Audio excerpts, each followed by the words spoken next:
Alright, hello and welcome to the GRLCS. I am General Vici coming here to you today for the first stream of the 2020 Summer Split Platinum Division with Sensei Squad versus uh, Divine, Divine Ascension Gaming, here co-casting with Duelos. Yes, two teams returning here for the fall split. They were in at least the spring split. I'm not sure if Divine Ascension was in the summer split, but a lot of returning players, a lot of new players. But let's get right into it and introduce some of the rosters. Yep, as we are getting in game, starting up, we have on the blue side for I think I got the sides wrong. I will switch that momentarily, but in the meantime, we got on the blue side Divine Ascension Gaming with Thunderous Snake top lane on Malphite, Yoko Kurama on Olaf in the jungle, JDK playing Orianna mid, 16JP Senna in the bot lane, and Swain support with Cool Clone. Yes, and on the red side, my former team, Sensei Squad Platinum, in the top lane, Nick Lawls, one of the greatest top laners to ever play in the GRLCS Platinum Division on Silas. Dr. Wildly, a returning jungler, former teammate of Quantum Physics himself, playing the Lilia in the jungle. Zale 1-2-1-2 playing mid lane, his signature Ziggs. Midnight Slushy in the bot lane, role swapping this game onto the Ashe with boosted Asian on Blitzcrank support. Yep, looking at it, I seem to have the wrong Fog of War on, so let's go back to all for that. Alright, cool. This is my first time running the stream. If there are any problems, please do let me know, and we will get to fixing them. As you are much more familiar with Platcap than I am, how do you think this game is going to go? Yeah, so Divine Ascension Gaming, last time I saw them, were one of the teams towards the bottom of the division, especially within their conference. Last time we saw them in the spring split, they were towards the bottom of, I believe, the conference that I was playing in. I think that was the Lunari Conference. They did not make playoffs, but they returned with a different roster this time. The only returning player is JDK, who's going to be playing the mid lane yet again. Last time I have played against him, he seemed to be a pretty competent mid laner, so I expect to see him be able to match up well against Zale. However, in the bot lane, 16JP and Cool Clone are going to have a hard time against strong mechanical players in the form of Midnight Slushy and Boosted Asia. Boosted Asia, I believe this is his first game debuting on the support, debuting on the great Blitzcrank skin right there. You can see him starting to zone away both 16JP and Cool Clone. Playing the Senna and Swain, which wouldn't normally synergize together. Typically, you'll put Senna with something that can support her in lane, allow her to something that could actually benefit off of CS pretty well. I'm not sure how much they've changed that though. I've been away from the game for so long. Can you give some insight here, Sean? Fasting Senna is not. I think the farm Senna is pretty much the main thing now. At least that's what I usually see played in pro leagues. Fasting's kind of fallen off with some of the changes Riot's done. I do think that if nothing else, Swain will be able to let her get some easy souls. You just pull them back into the Senna range. Senna can follow up with her Glacial to keep them in range for a quick auto Q, maybe some more trading. So I think it'll be a pretty good lane unless Blitz can land some good hooks. In here, yeah, there's the first hook. Yeah, that is going to land. That's going to be a knock-up. So now going to be Flash Away from 16JP. Midnight Slushy falls. Doesn't quite get him to heal. Doesn't quite manage to save him. Tower Shot's going to land on Boosted Asian. But he's going to walk out. Ignite's taking probably won't be enough damage. And that's going to be first blood for Sensei Squad. Yeah, and Midnight Slushy already off to a great start in this matchup. Piloting the Ashe this game, one of his favorite ADC picks. He's able to do a lot. And here comes Dr. Wildly in the top lane, going to gank Thunderous Snake. He has nowhere to go.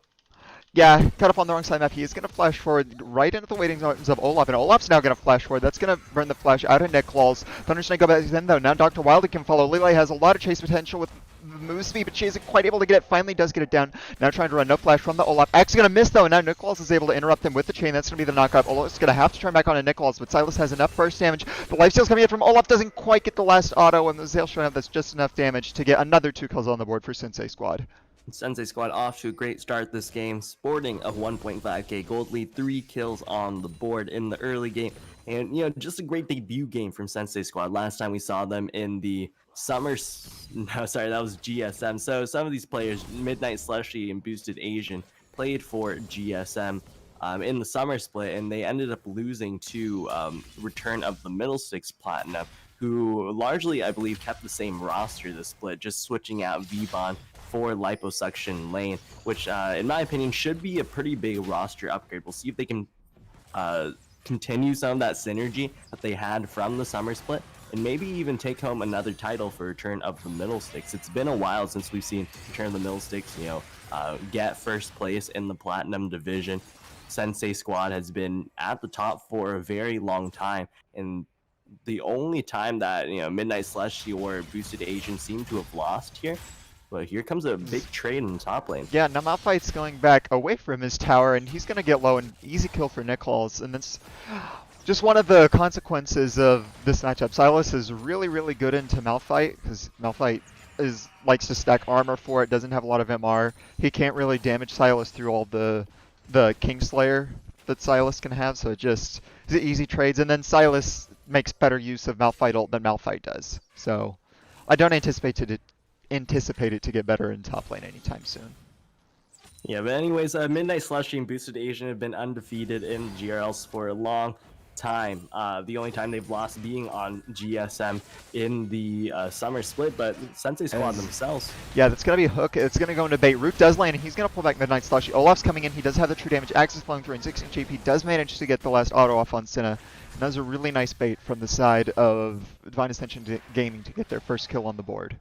Yeah, they were able to maneuver their jungler around the vision. I think he was seen on Scuttlecrab, but they thought he was going to go back towards his camps. And now they know that they have started the Dragon Howard Dr. Wildy on the top side of the map. Sensei Squad going to be unable to do anything about it. Yeah, and that's a really nice early pickup. It's something you want to get done with Olaf, get the dragons early stacking, start putting pressure on the enemy team into the mid game, just because Olaf doesn't scale as well as some other champs going into late, so you do want the early advantages, and that's a nice early lead to pick up. Yeah, and we see the Silas Malphite matchup again. It's actually a pretty decent trade for the Malphite, all things considered, especially now that he's 0-2. Playing into this very strong Silas, already has the Lost Chapter, about to start building into some more powerful items. But you can just see the composition of Divine Ascension Gaming. You can see they didn't necessarily really draft for lane. Maybe the only lane that they drafted for could be the Senna Swain. But even then, I wouldn't say they got the greatest matchup. It's more of a wombo combo team fight comp. And that's kind of the meta that we're in, right? We have these big 5v5 team fight comps playing around the Drakes, A-ramming in the mid to late game, and just getting these big 5v5 team fights off. And Divine Ascension has the perfect composition for it. Yeah, and I checked, and one of the reasons that Silas is having such good trades. Here he goes in the mid lane. Oriana walks right to him. Does miss the shockwave, though. Can't land the chains. Swirl Seed misses too, and it's going to be a nice attempt by Nichols. Burns the flash of Oriana. Doesn't get the kill. As meanwhile, bot lane hooks land instant cleanse. That was really nicely done. And Olaf's here yet again as Boosted Asian walked forward. So he's going to donate yet another kill over. This time to the Swain, and now Ash is slowed by the axes. You can't run from an Olaf. Swain's going to flash forward. Does land the root.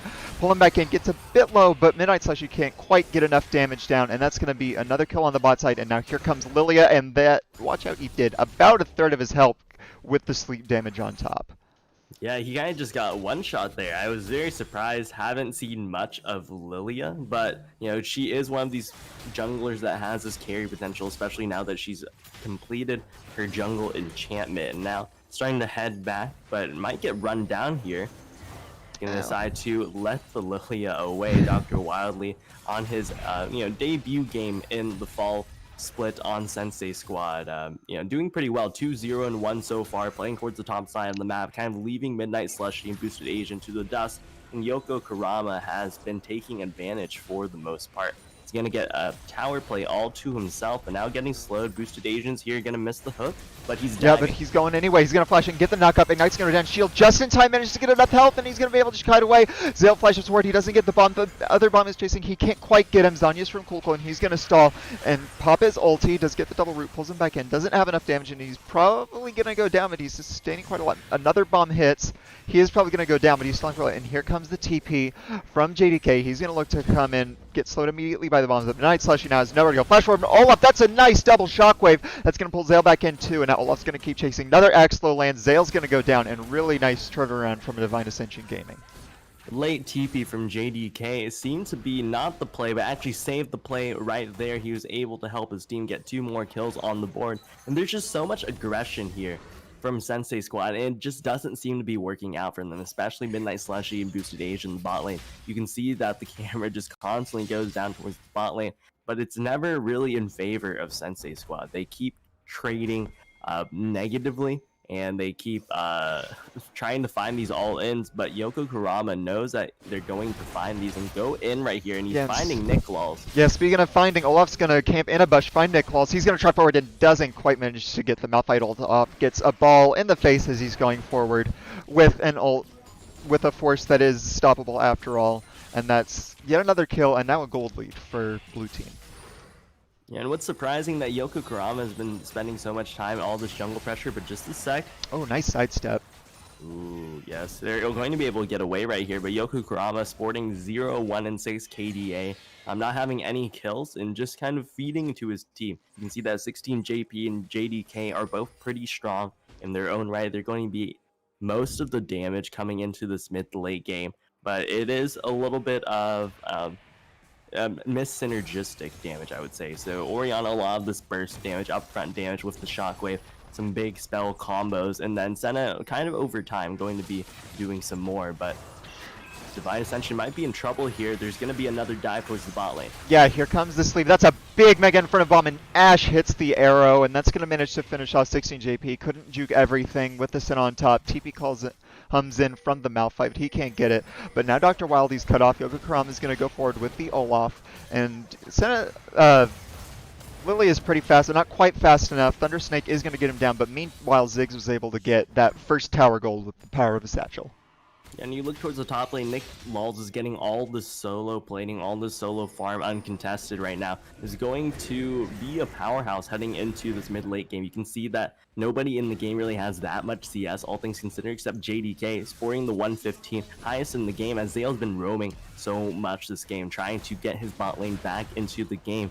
And they were largely successful there. They were able to get that tower, they were able to unlock them, get them out of lane. But is that really what you want as a, this Ashe Blitzcrank? You could be making plays around the map, but that doesn't seem what Sensei Squad wants to be able to do. They want to play the strong lane matchup that they did have early in the game, but they misplayed a little bit and starting to fall behind. But here comes the Rift Herald charge onto the bot lane tower. They're going to be able to trade that back with such a big minion wave. Boosted Asian Midnight Slushy forced to back away without the support of their jungler. And meanwhile, Dr. Wildly pinging into the top lane. They have lane swapped right here. Senna by herself, though. No support in sight. Swain slow on the reset. That means that 16 JP is in danger right here. Dr. Wildly coming around the side. Gonna take the blast cone back over. Start the head. He's just dancing around the top lane right here, grabbing that scuttle grab.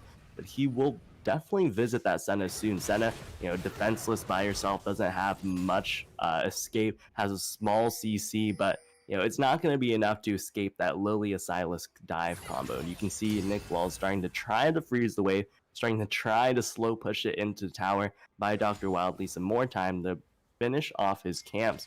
And now Boosted Asian showing in the top side of the map as well. He's going to try to make the play. Yeah, I had an opportunity to maybe look for a dive. I didn't want to risk it. Senna's pretty strong, has the cleanse if Lilia wanted to try and sleep her, so they aren't going to get that. But now Boosted Asian's going forward. Let's see if JP can land another juke. Doesn't have the opportunity because knocked up anyway. Then pulled back. Shield comes in, not quite enough. Well, he's going to get the Kingslayer, but meanwhile, mid, JDK is actually going to get an outplay. He gets a double shockwave, then manages to land a kill onto Midnight Slushy. Lilia does have the sleep and is going to be able to finish it off. And that's going to be a 1 for 2 on the map in favor of Sensei Squad. Yeah, Sensei Squad finds the big shutdown onto JDK as well, his first death of the game. But all things considered, he played that as well as he could, finding double shockwave, finding the 1v2 outplay, ending up going 1-for-1. However, his team losing out right here. But There here goes the comes Thunder Malphite. Snake. He's going to go in. The Megon from him doesn't do a lot. Nicholas is going to go into the back line, try and flash out, and he's managing to run. There's the flash forward, pull away from the Malphite. Nicholas doesn't quite manage to get the trade. The chain lash doesn't go forward, and because of that pull from the Blitzcrank, Malphite gets a free delivery on top of him for 2 kills for DAG. What was Sensei Squad doing there, being so aggressive in that topside jungle? They had no real objective to get right there. The blue buff was already gone. They could maybe get some jungle camps, but all in all, the rest of Divine Ascension Gaming was there. They were able to find the play. Thunderous Snake hitting a beautiful ultimate there onto multiple members of Sensei Squad. Finds them, coming back into the game. You can see that there's a small gold lead in favor of Sensei Squad, and the dragon about to spawn in just 2 more minutes. 2 dragons already over to Divine Ascension Gaming means that Sensei Squad will have to fight for these later dragons, and these later team fights, these 5v5s definitely favor the composition of Divine Ascension. Yeah, and that's going to be a nice boon for the side of Divine Ascension. They have the Malphite Orianna. They have the Senna on top. They have the Wombo to where if you try and group up and fight them, they have a pretty good advantage. They want the Silas in the side lane. They want Ziggs able to siege down towers. And if you have to go for dragons to keep them from getting a pretty big Ocean Soul, which is probably one of the more powerful dragons except for like Infernal and a poke comp or something, then that just gives Divine Ascension a big point. That's a nice Scuttle secure, and that's going to be a fight. Double flash instantly from Sensei Squad in order to get away from yet another good shockwave by JDK. As another fight starting top lane, Silas is going to go forward, tries to predict the Malphite flash, doesn't quite land it, but he has so much damage anyway. Silas just running him down. There's the move speed from the Seismic Shard, and Thunder Snake is going to just run away alive while Silas tries to get some pressure, as bot lane might be going down, but Ziggs is there to defend. Yeah, and Lilia coming on the backside. JDK might be in a little bit of trouble, but he's starting to sense something, starting to position a little bit more defensively, but Yoku Kurama heading into the top lane. Yeah, he's going to look for it. There's the Malphite ult. They're going to be able to pick off the Silas. He's going to go down, but meanwhile in bot lane, JDK has got himself in a really bad situation. Looking for the alcove outplays. Does manage to get a lot of damage on ZZK, but here comes the Mega Inferno Bomb. Zale's going to snipe him down. And so they trade the side laners across the map.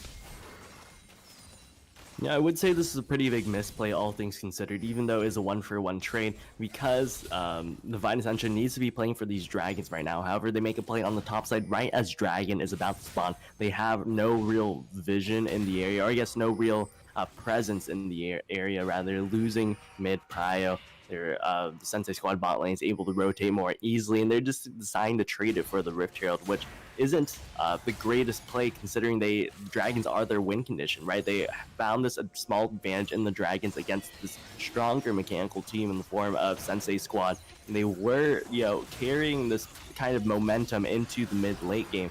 But due to that just small trade, that being on the top side at the wrong time, they were unable to push their lead right here and might start to fall behind. Yeah, especially after 14 minutes, Rift Herald isn't usually worth as much. I suppose it's pretty nice against the Ziggs to try and bust that mid tower down, otherwise it's hard to get through his wave clear.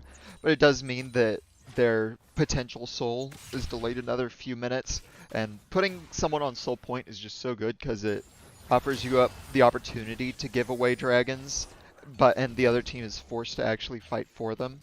So we'll see what they get from the Rift Herald and see if they can't maybe make it worth it. Yeah, and right now, hold on, I just saw the Saris Embrace from the Orianna. Is this something new? Are people building tier on Orianna now? I think that you could realistically go any of the, Lost Chapter items early for Orianna. The more defensive option is Saris, and she's up against a team with Ziggs, Silas with a Malphite ult, that are going to want to dive her and try and one-shot her, so I don't exactly mind it, just to allow you to play the fight safer and get off your damage. But it's, from what I understand of it, it's a matter of preference. Okay, all right. Now a small little skirmish might occur here. The spray comes out from Nick Laws, but Yoko Kurama playing a little bit aggressive right here, looking for There's the Dr. slows. Wildly. Olaf's gonna go forward. Doesn't have the right not quite yet. Does pick it up now, and that's gonna be boosted station. Pull back in. He's gonna get rid of Graham, but he goes so much damage back on to 16 JP. There's a sleep from Dr. Wildly, and he's gonna tick down with the Lilia dot. Now Olaf's going forward, trying to lifesteal through, but can't quite get it. One last shot. The Aspect does get it. There's a Swain gonna go in. They do manage to burst down Midnight Slushy on the edge, but there's Silas in the back line. He's gonna be able to get a lot done. Flashes forward over the wall. JDK's trying to run, pops the Sheriff's Shield, doesn't manage to do it. Silas has enough damage to knock him down. And now it's Malphite in the 1v2, and he's going to be running for quite a while. Yeah, Thunder Snake, I would be surprised if he was able to get away here, but the flash over the wall and the blast cone, there's the combo he needed and the great escape from Thunder Snake. But you have to question so much, why did Divine Ascension try to take that fight? Their Orianna and their Malphite, the two big team fight ultimates that they need, were just not there. The Shockwave didn't even get to go off in that fight because Nick Laws was able to find him, stealing the Malphite ultimate, getting straight on to JDK, forcing the flash away. And yeah, he's ended up going down anyways, but Divine Ascension just not really aware of where their team is, not playing well as a team here, and just playing right into the skirmish style that Sensei Squad needs to be able to get back into this game. Yeah, just overforced. They thought they had a good pick opportunity onto boosted Asian, but the Blitzcrank ult actually did almost a third of 16 JP's health, plus the Lilia damage with the Dark Harvest on top. She has Leandries done for that, so they managed to get 16 JP immediately, and the rest of the fight was just scattered. They never got the right combo off. Now they are going to get mid tower with the Herald. That's a pretty good pickup. As fight starting bot lane, Chain's going to land from Nicholas. He's going to pull him back in. JDK is going to throw out his own shockwave. There's the kiting and the Senna ult on top. That's going to do a lot of damage to Nicholas. He managed to get it with a nice play from JDK. An excellent assist from 16 JP. Yeah, JDK finds the outplay with the Senna ultimate coming down, giving him the shield and dissuading Nicholas and finishing that one off. But here comes the engage potentially. Cool Clone gets hooked in. And he's going to get pulled in, go back. He's sustaining a lot in the front line right now, but Ashe has enough DPS to follow up. There's the shockwave. There's the unstoppable onslaught onto Ashe, but they leave 16 JP alone in the back line, and Dr. Whitey's going to assassinate him. The Synodot takes down. Now Malphite and Olaf are pushed up in mid lane, but they have nowhere to go. Surrounded by 3. Thundersnake's going to pull off, try and distract him, and that means Olaf's going to get away, but it's still 3 kills for Sensei Squad. Divine Ascension just keep taking these fights over and over again without JDK in the area, and as the one, he's the one with the most gold in the game. Oh, boosted to Asian lanes, another pick. There's a swirl seed over the wall. He flashes over, might get onto Zale, but does manage to knock himself away, and that means that Olaf's gonna go down. One last Q from Dr. Wildy, and now Baron's on the table with the jungler dead. Yeah, Baron is on the table. I don't think Sensei Squad is going to decide to go for it, though. They're gonna head towards this bottom side to prep for this dragon. Because if they were to get the Baron, they would trade that potential third dragon for Divine Ascension, and that's not exactly in the spot where you want to be, bringing the enemy team closer to their win condition, even though it might help you close out the game. But JDK might be overextending a bit, gonna head back. Dr. Wildly on the Lilia, now heading towards that bottom side river to prep this dragon.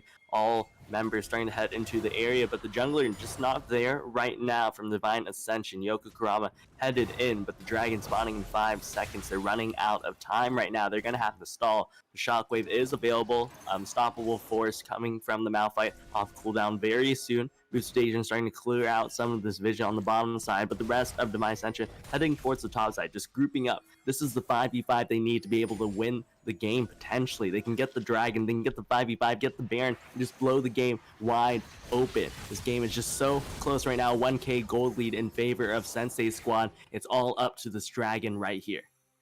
Yeah, this is going to be the big fight for the game, and it looks like Sensei Squad is starting off Silas getting his zone. He has the Malphite ult, and that gave up on their position. They got pushed back into the jungle. They're afraid of walking into the Silas, and that means the dragon's going down. There's a shockwave into the Ensemble Force into the shockwave. That's going to pull in the Silas and the Lilia, but now Silas is going to go and gets one shot by Cool Clone and JDP, but that's going to be traded with the Malphite. Thundersnake's going to down. Olaf's in the front line. There goes Lilia. She's going to get in, gets the asleep. JP is going to be burning down the lane, just doesn't quite manage to go down.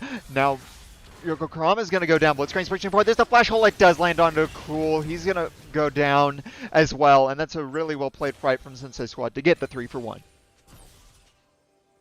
when the play needed to happen. Where was Divine Ascension Gaming? Dragon was started up by Sensei Squad for so long before they would even get into the pit. And just the Malphite ultimate onto the two members in the pit was somewhat questionable for me. It seemed like a half attempt at a engage for a team fight, half attempt at a Dragon steal.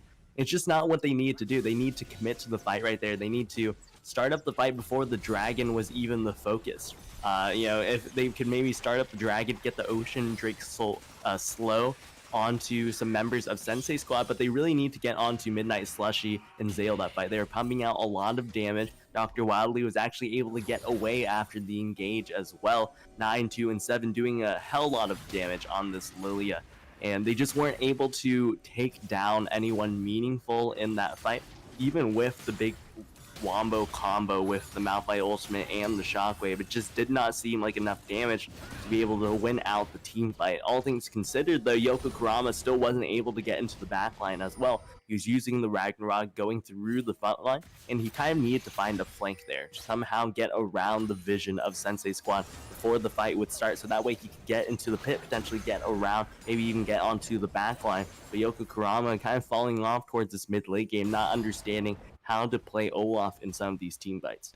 Yeah, and now Thunder Snake is pushing so far up in the top lane with no vision. He's going to get surrounded by 4, turning up forward, trying to unstop Loud. He's going to go right into Midnight Slushy on the Ashe, and he's going to go down, and that's a big pick in their favor as they can now get full control around Baron. Yeah, they're starting to head towards that Baron, starting to clear out some of that vision. Losing mid prio though, and Yoko Kurama actually starting to back right here. If they can somehow get vision of him recalling, they might just start the Baron, and he decides not to recall. A wise play, as they believe that Sensei Squad's starting up the Baron. They don't know for sure. Fog of War is there. They're starting to head in potentially, but they just don't have enough members right now. Baron's starting to go low, 50% health, but here comes the engage. Yeah, he's going to put forward. There's a shockwave. Only lands onto Boostation, but it does get him low. But he's going to manage to pull in. That lands onto JDK. He's going to get low. The next Slushy flashes forward. He's going to finish him off. And now Nicholas comes in. They do manage to get Ziggs JP in the back line, but Nicholas lands the chain. He's going to get him down. JP does manage to get out, but that's 3 kills in favor of Squad, in favor of 2. Thundersnake TP's in, but he doesn't have ult. Now he's baiting him into JDP. Chainlash in favor, but he managed to get rid of 16. JP goes forward, but Wildly smites him down. Here comes the watch out heap. Thundersnake is going to get chased, and that's going to be a full ace for Sensei Squad. And Sensei Squad finally blows the game wide open. 2 back-to-back fights, finds them a big gold lead, and they're starting to push down this mid lane right here. Divine Ascension just misplaying slightly, and these ever so slight misplays, Sensei Squad is just taking advantage of. We look at the Dragon fight, we look at Thunder Snake getting picked off right before that Baron start, and Sensei Squad using that to bait Divine Ascension into a fight that was not in their favor in the slightest. Now Sensei Squad walking away, happy with their lead, about to find some nice recalls, has a lot of gold into their pockets. And now the next dragon spawning in about a minute, both teams at 2 dragons apiece, but those double Ocean Drakes stacking nicely for the Sensei Squad. Yeah, and I just have to question Divine Ascension's macro sense. When that started, they had Malphite pushing up way into the top with no support. He got picked. That lets them get control, and they had the Senna in the bot lane with no TP, 1v1 against the Silas, who did have TP. So that just lets Sensei Squad get set up around the Baron and start it in a very advantageous position. The fight started, they got a bit, but they didn't have quite enough damage to finish off the low kills for the bot lane of Squad. But this might be a good pick. Boost Station's going to get slowed by the Glacial Augment, by the Olaf axes, doesn't land the pull. JDK gets a kill, and that's really big to be able to get vision control just before Dragon spawns. Absolutely. Boosted Asian showing just a little bit of his inexperience on the support of Blitzcrank, doesn't know exactly how to get vision safely with the support of his team, going in alone and getting punished for it right here. But here comes the Enchanted Crystal Arrow. Yeah, arrow lands, but no follow-up, so that's another cooldown before Drag. That's a big Sorcery, though. Manages to land onto 3 to get him low. Here comes the Drowsy. They're going to be asleep. Nowhere to follow, but here comes a Ziggs ult. That's so much damage. Cool Clone almost gets one shot. Now Malphite, Unstoppable Force, and the JDK gets assassinated by the Silas. Cool Clone gets picked off by Dr. Wildy. Another kill in the backline. Malphite goes forward. Can't finish him off, and that was a clean ace from Sensei Squad. Yeah, Sensei Squad finding that three-man Drowsy, comboing that with the Ziggs ult, and then Nick Laws being able to find two members of the backline with his Unstoppable Force just going in. It's just such a good ultimate to steal for Silas. It allows him to get into the backline and just prevent some of that kind of has so much just upfront damage right there, is able to burst down the carries as he needs to. Midnight Slushy going to pick up the Dragon for his team as the Baron is going to be slain, going over the Sensei Squad, and this one is all but over right here. And you have to look at the draft for this game. You know, where did Divine Ascension go wrong? They just really have no peel for the backline right here. They have the Senna, they have the Orianna, who's pretty much useless against the Silas Unstoppable Force right onto their backline. They don't have enough survivability to be able to stop that. In addition, the Lilia just being able to get onto the backline right there, especially with that three-man Drowsy, was able to get in, get out as quick as Dr. Wildly needs to. Yeah, just really, really good job by Dr. Wildly in that fight. And for all fights so far, he's 14-2-12, has had a very good game. And Unstoppable Force Shockwave, pretty good combo, a lot of people know about it. A bit less known is the Silas Unstoppable Force plus Ziggs, which can also do just so much damage when you consider how much Ziggs does. It's a very powerful ability as you get scaling. He has Death Cap done now too. And even without the Unstoppable Force, Wildly with the three-man Drowsy, set up perfectly for him to just win the fight. And now with Squad at Soul Point plus Baron, they're going to have a pretty easy time closing out this game. And Boosted Asian actually potentially finding a pick here forces the ultimate out from Yoko Kurama. That is not what Divine Ascension wants, as their base is being sieged, as they need to find the miracle play that gets them back into this game. Maybe even trading 4 for 4 in a team fight, but thwarting the Baron siege of Sensei Squad. But with that ultimate gone, where are their engage options? The Enchannel Crusader comes down. Yeah, that's going to land. That's going to pull in Yoko Kurama. Use the shockwave. That's a big shockwave on a Midnight Slash. He's going to go immediately shut down for JDK. As JP in the backline does go down to a bouncing bomb from Ziggs. That was a very nicely thrown in. It's going to be 2 for 2. Root under This tower. Unstoppable Force. Does manage to get the kill while he's kiting. He won't go down. Kukulon goes down to a Ziggs in the backline. Meanwhile, that's going to be so close on the kill and shutdown on Dr. Wildly, but they can't quite get it. And JDK in danger right here. Boost Asian still up and available. Maybe we'll hook him if he is not careful. But Lilia comes back in, has healed to over half health at this point. And now they're heading towards the mid lane. They already knocked down the inhibitor in the bot lane, lost 2 members for it, but Nick Laws is up. Very soon he'll have the TP available, and the rest of the side of Divine Ascension Gaming will spawn right here. Will Sensei Squad try to push their lead right here? They might with the hook onto Thunder. Snake has nowhere to go, looking for the gates. Yeah, they managed to get the pull, but they don't have any damage there. He's double MR item. Ziggs doesn't have a lot of DPS. And now Ziggs is going to get slowed by the Swain. Big ult. He gets popped, but look how much damage he got back onto JDK with the Mega Inferno Bomb. But that's a really nice kill to be able to stall the push from Sensei Squad. Yeah, now Dr. Wildly split pushing in the top lane with that Baron will be easily taking down this tower. Now Nicolas starting to pressure as his team takes the reset, you know. He was the first one to die in that fight, really, besides Midnight Slushy, who got insta-gibbed with that shockwave by JDK, which was beautifully played. You know, it was able to stop the push from Sensei Squad to a small extent. If they were able to keep maybe more members alive, if maybe that if Yoko Kurama didn't get picked right before the big fight, they might have been able to find just one more kill or keep one more member alive that would have kept them in the game for longer. But unfortunately, the bottom inhibitor goes down anyways. They weren't able to take down that Zale, Dr. Wildly, and Boosted Asian trifecta that they need to just finish off the siege right there. Yeah, now we have Dragon coming up in a minute 15 with bot inhib down, with TP on Nicolas pushing top lane, and they really do have to prevent him from getting soul here. They don't want long drawn out fights, and you might be able to insta-give one person with the shockwave combo unless you get a really heroic Malphite ult to set up a bigger one. But with Ocean Soul, you just never win a drawn-out fight again, and with how strong Dr. Wildly is, how much Nicolas can sustain through, you really can't let them have it. But they don't have vision control right now, so they're going to have to do a good job of getting back into that area and getting the ability to contest the dragon. Otherwise, I don't see how they win what would have been a close team fight if they do have it.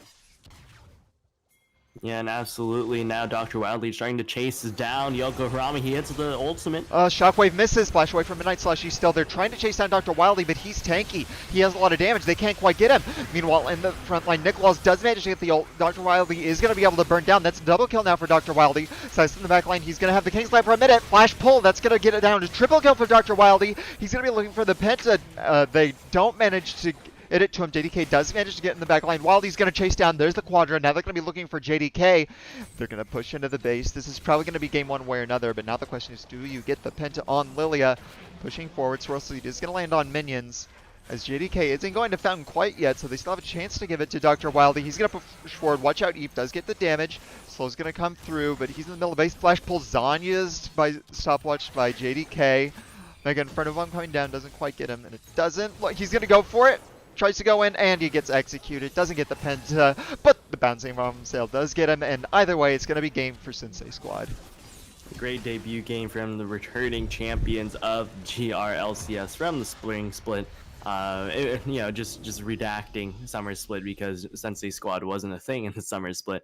But a great debut game nonetheless, especially from Dr. Wildly, sporting the 18-3-14 KDA as Lilia. It's been a long time since we've seen Dr. Wildly in the GRLCS, and Sensei Squad has found a more than great jungler to replace Water Bear in Sensei Squad Plat, and I expect to see Sensei Squad rise to the top of the standings in the coming weeks. Yeah, just really well done game by them. They managed to have better objective control. Divine Ascension did manage to fight back, and they made it a good one, but weren't quite able to get the advantages they should have, weren't quite in position for the right fights. That just meant that Sensei Squad eventually got too many advantages to deal with. Wildly got huge. Nicholas put in work with the Silas, stealing unstoppable forces, getting the damage done, and eventually they managed to pull out the win. And with that, that's going to be of our first game. We'll be back in a couple of minutes with the next one between, I believe it is Return to the Middle Sticks versus GRE. We'll be right back.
All right, we are back coming in with game 2 of the Plat Capped Fall 2020 split here with Glacial Rising Esports versus the Summer Splash champions Return of the Middle Sticks. Yeah, and this is going to be exciting one. Two returning teams to the GRLCS. I don't recognize any of these players. Oh, wait, Faulted, I think I recognize from Glacial Rising Eagles because they were here in the summer split. It's nice to see them return. Always nice to have teams that constantly return to the GRLCS. Makes things easier on the casters, right? Yeah, but it's also exciting to see new blood. Meanwhile, on the blue team, we have Faulted on the Silas in the top lane, Daddy Brain ZZ playing Jarvan in the jungle, King What's Its Face playing Orianna mid, with SWBF and Wolfie EX playing Caitlyn Karma bot. Yeah, and on the red side, the returning champions of the Summer Splash, Liposuction Lane in the top lane, playing Ornn, Ikato in the jungle, and Echo, X-Craze in the mid lane as Lucian, Karasuda, and Black Salt in the bot lane playing Ashe and Nautilus. Yeah, and as we get into game, it is fun to talk about the fact that Rotom are coming off of winning the Summer Splash in pretty dominant fashion. They won most of their games in complete stomps. They're pretty much the same team, just with a new top laner, and everyone knows that top laners have no impact and are completely interchangeable anyways. So I am wanting to see just how strong they come back into this new split. Yeah, and liposuction lane, as we talked about before, if not a side, oh my goodness, that was an absolute close one. Very lucky to finish that recall, but liposuction lane, formerly the top laner for Return of the Millsticks Diamond, now moving down to Platinum, has never really hit Diamond. Always wanted to keep that option open, I suppose, for... Alright, there we go. Alright, I'm catching up right now. Alright, As I yeah, think meanwhile I we should get be... into that's going to be a level 2 red buff gank from the Jarvan, managed to force the flash out of X-Craze in mid. Nice little run. I'm sure that as someone who's played with Ikato before, he's a bit angry at X-Craze because I know that every game that you're up against a Jarvan or Camille jungle, Ikato says, watch the level 2 gank mid. Doesn't do that, managed to get the flash. Nice thing for Orianna. That's going to be a flash from Wolf as Blackstall's going to be able to get the hook off of it early level 2. That's going to be one less auto, and Karasuda manages to get first blood and early rolling game for Return of the Middle Sticks. Yeah, Return of the Millsticks with a strong matchup in bot lane. Playing Nautilus and new casters, the board is just so easy, honestly. Especially after you get that big level 2 advantage, you can go in immediately and just very easily find the kill, as Black Salt did right there. And, as we were talking about, liposuction lane, if not an upgrade to V-Bond, I would say it is at least a side grade. I don't think it's a downgrade in the slightest. The liposuction lane is a very great player. I think he'll fit in very nicely into the team style that, or the team identity that Return of the Millsticks Platinum has been finding with, liposuction lane able to play almost anything, has a very large champ pool, but often goes towards these tanks here, and you can see him trading very nicely in the Faulted. Yeah, that was some nice trades. Managed to get early lead on the Sylas. Sylas does have sustain, so it isn't as big of a deal. Meanwhile, King Whistle just follows right into him. X-Ray is managed to get the kill early on. Now manages to dash away. Duddy Brains does manage to chase him down, but King What's-Its-Face tried to set up the gank and got a bit too hype with it. Yeah, Duddy Brains being very active in this early game, returning towards the flashless X-Craze, but here comes Black Salt. Oh, that's going to be waiting a kill. right here. Yeah, walks forward, manages to get the root. He's going to try and chase him neck. That does not the flash, does manage to get it, is going to root off, tries the net, doesn't manage to get out. Karasuda's going to pick up the kill. Now they're chasing on Wolfie X. You can't run from an Ashe. So let's just chase her down, and it's already 4 kills to 1 in Return of the Middle Sticks' favor. Yeah, Return of the Millsticks starting to, coming off to a strong start, and Ikato hasn't influenced much, but... Yeah, another good gank attempt from Duddy Brains. Get the flash from liposuction lane, but that last auto hits a minion, probably wouldn't have been enough anyway, and that means it's trade flashes top. So Duddy Brains is actually doing a pretty good job, I think, getting these early advantages just always a second off, and his team isn't able to quite capitalize on them. Yeah, and he's honestly not falling that far behind from Ikato as well, but Ikato doing a little bit of counter jungling will put Duddy Brains in a little bit of trouble. But he's hovering around this bot side here. His bot lane is backing. If they recall right now and he somehow finds Ikato, Duddy Brains might call his bot lane over, and this might be a little bit bad for Ikato. Yep, Yeah. He's going to find him.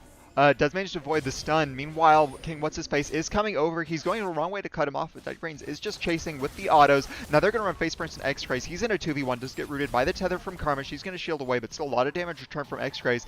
So meanwhile, Duddy Brains is still trying to chase down Ikato, who's now stuck in between rock and a hard place. Gets a towers, doesn't quite get the execute, and goes down. X-Craze is going to get low from Caitlyn's Peacemaker, but not quite able to get it. And here we see Ikato at the red buff getting picked off from just trying to do a bit too much counter jungling. Yeah, a bit of a sloppy game from both X-Craze and Ikato here. We expect a little bit more from them, especially the dominant fashion that they showed in the Summer Splash. And, that mid-jungle duo has been a pretty strong point for Return of the Millsticks in the past. So seeing X-Craze and Ikato kind of underperform a little bit in this first game, this first week against Glacial Rising Eagles is a little bit worrying. But, I can see them definitely improving over time. This is a somewhat new roster for them, switching out their top laners. I'm sure there's a lot of new voices in the team with Lane stepping in. And, you know, Icado still has that big early game Oh, but influence. he's going to be able to get the flash. That was a perfectly placed parallel convergence. Gets right on top of him. X-Craze is 6 with the damage. Really nice pick off to get this Lucian snowballing.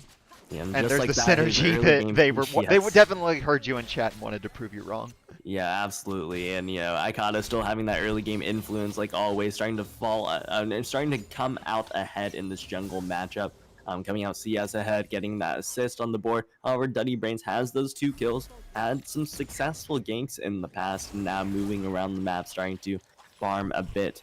But the Dragon's still on the table for both teams. The Scuttle Crab has been taken. Bot lane priority goes over the Glacial Rising Eagles, and they're starting to push in this Ashe Nautilus, who's about to hit level 6. This might be a little bit dangerous considering Icado is in the area. As soon as that Enchantable Crystal Arrow is available, both junglers need to be in the area immediately to help out with that potential engage right there. And, you know, we can see Wolfie X has been doing a bit of roaming now at level 3, 2 levels behind Black Salt right now, which definitely is going to hurt a bit considering the engage is coming very soon. Yeah, just this is a really, really big hard bot lane for Glacial Rising Esports. They lost the level 2, got picked, and now Ashe is 3-0 with a Cutlass. So if Caitlyn ever walks up, it's a kill, pretty much. If Nautilus gets any kind of hook, or even if they just get close enough, it gets even worse once they hit 6.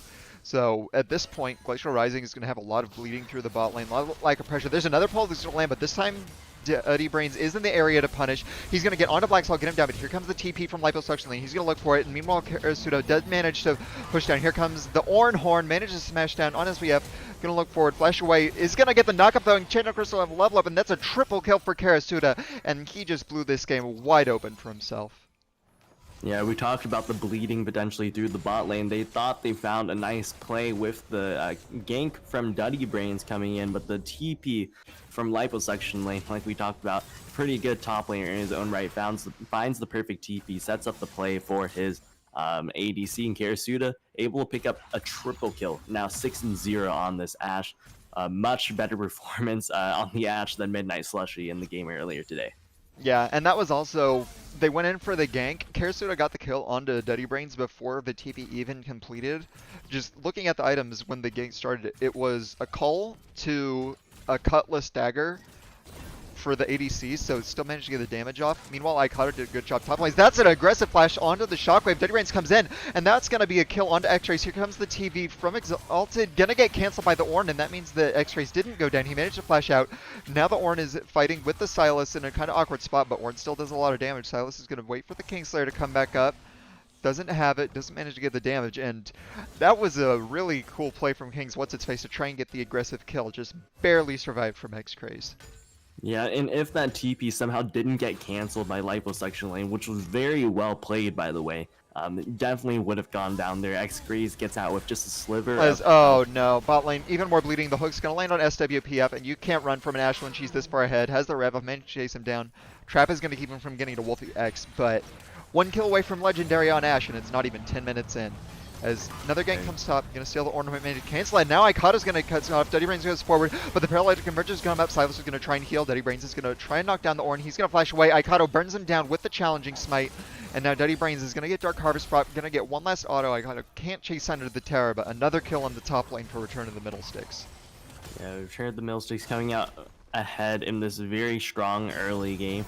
You know, through Icado, through Karasuda, and this Black Salt bot lane. After fighting the first split, they had solid control in this bot lane right here. Wolfie X doing a little bit of roaming, definitely not helping at all either. Yeah, when you pick Caitlyn, you pick something Oh, make it stop. SWPF gonna go right into the hook. Karasuda is legendary now, and man, this is just rough to watch in the bot lane. Yes, very rough game for SWBF and Wolfie X. It's a bit of a struggle for sure, but Karasuda and Black Salt showing why they are one of the best bot lanes in the Platinum division of the GRLCS. And it definitely shows here. Yeah. As here comes Duddy Brains, gonna miss the knock-up, and now he's gonna get hit by the Nautilus ult. Doesn't quite have enough follow-up for the kill. The hook was blocked by a minion. As here comes X-Rays, gonna land a nice culling mid, get King What's-Its-Face really low. And that's gonna give him a lot of tower pressure, because now Orion is out of mana. Yeah, if X-Rays really knows his damage here, he might be able to find the kill on the Orianna as well. But King's what's-his-face going to find him back, and means he's going to drop a wave right here. X-Rays starting to come ahead quite a bit at maybe about a 10 CS lead after he drops this wave. And now they're starting to head over towards this dragon potentially. Kaido on the bot side, their bot lane just back.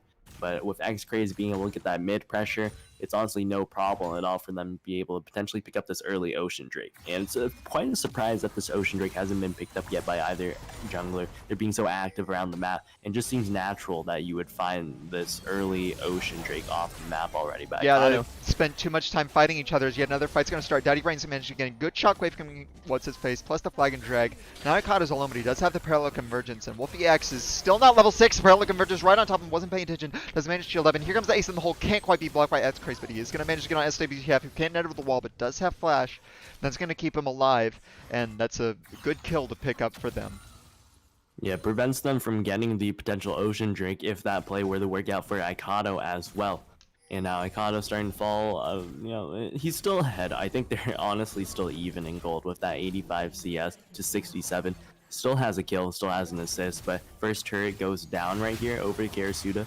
No surprise there, but we see some nice trading in the top lane right here. Faulted goes a little bit lower than he would want.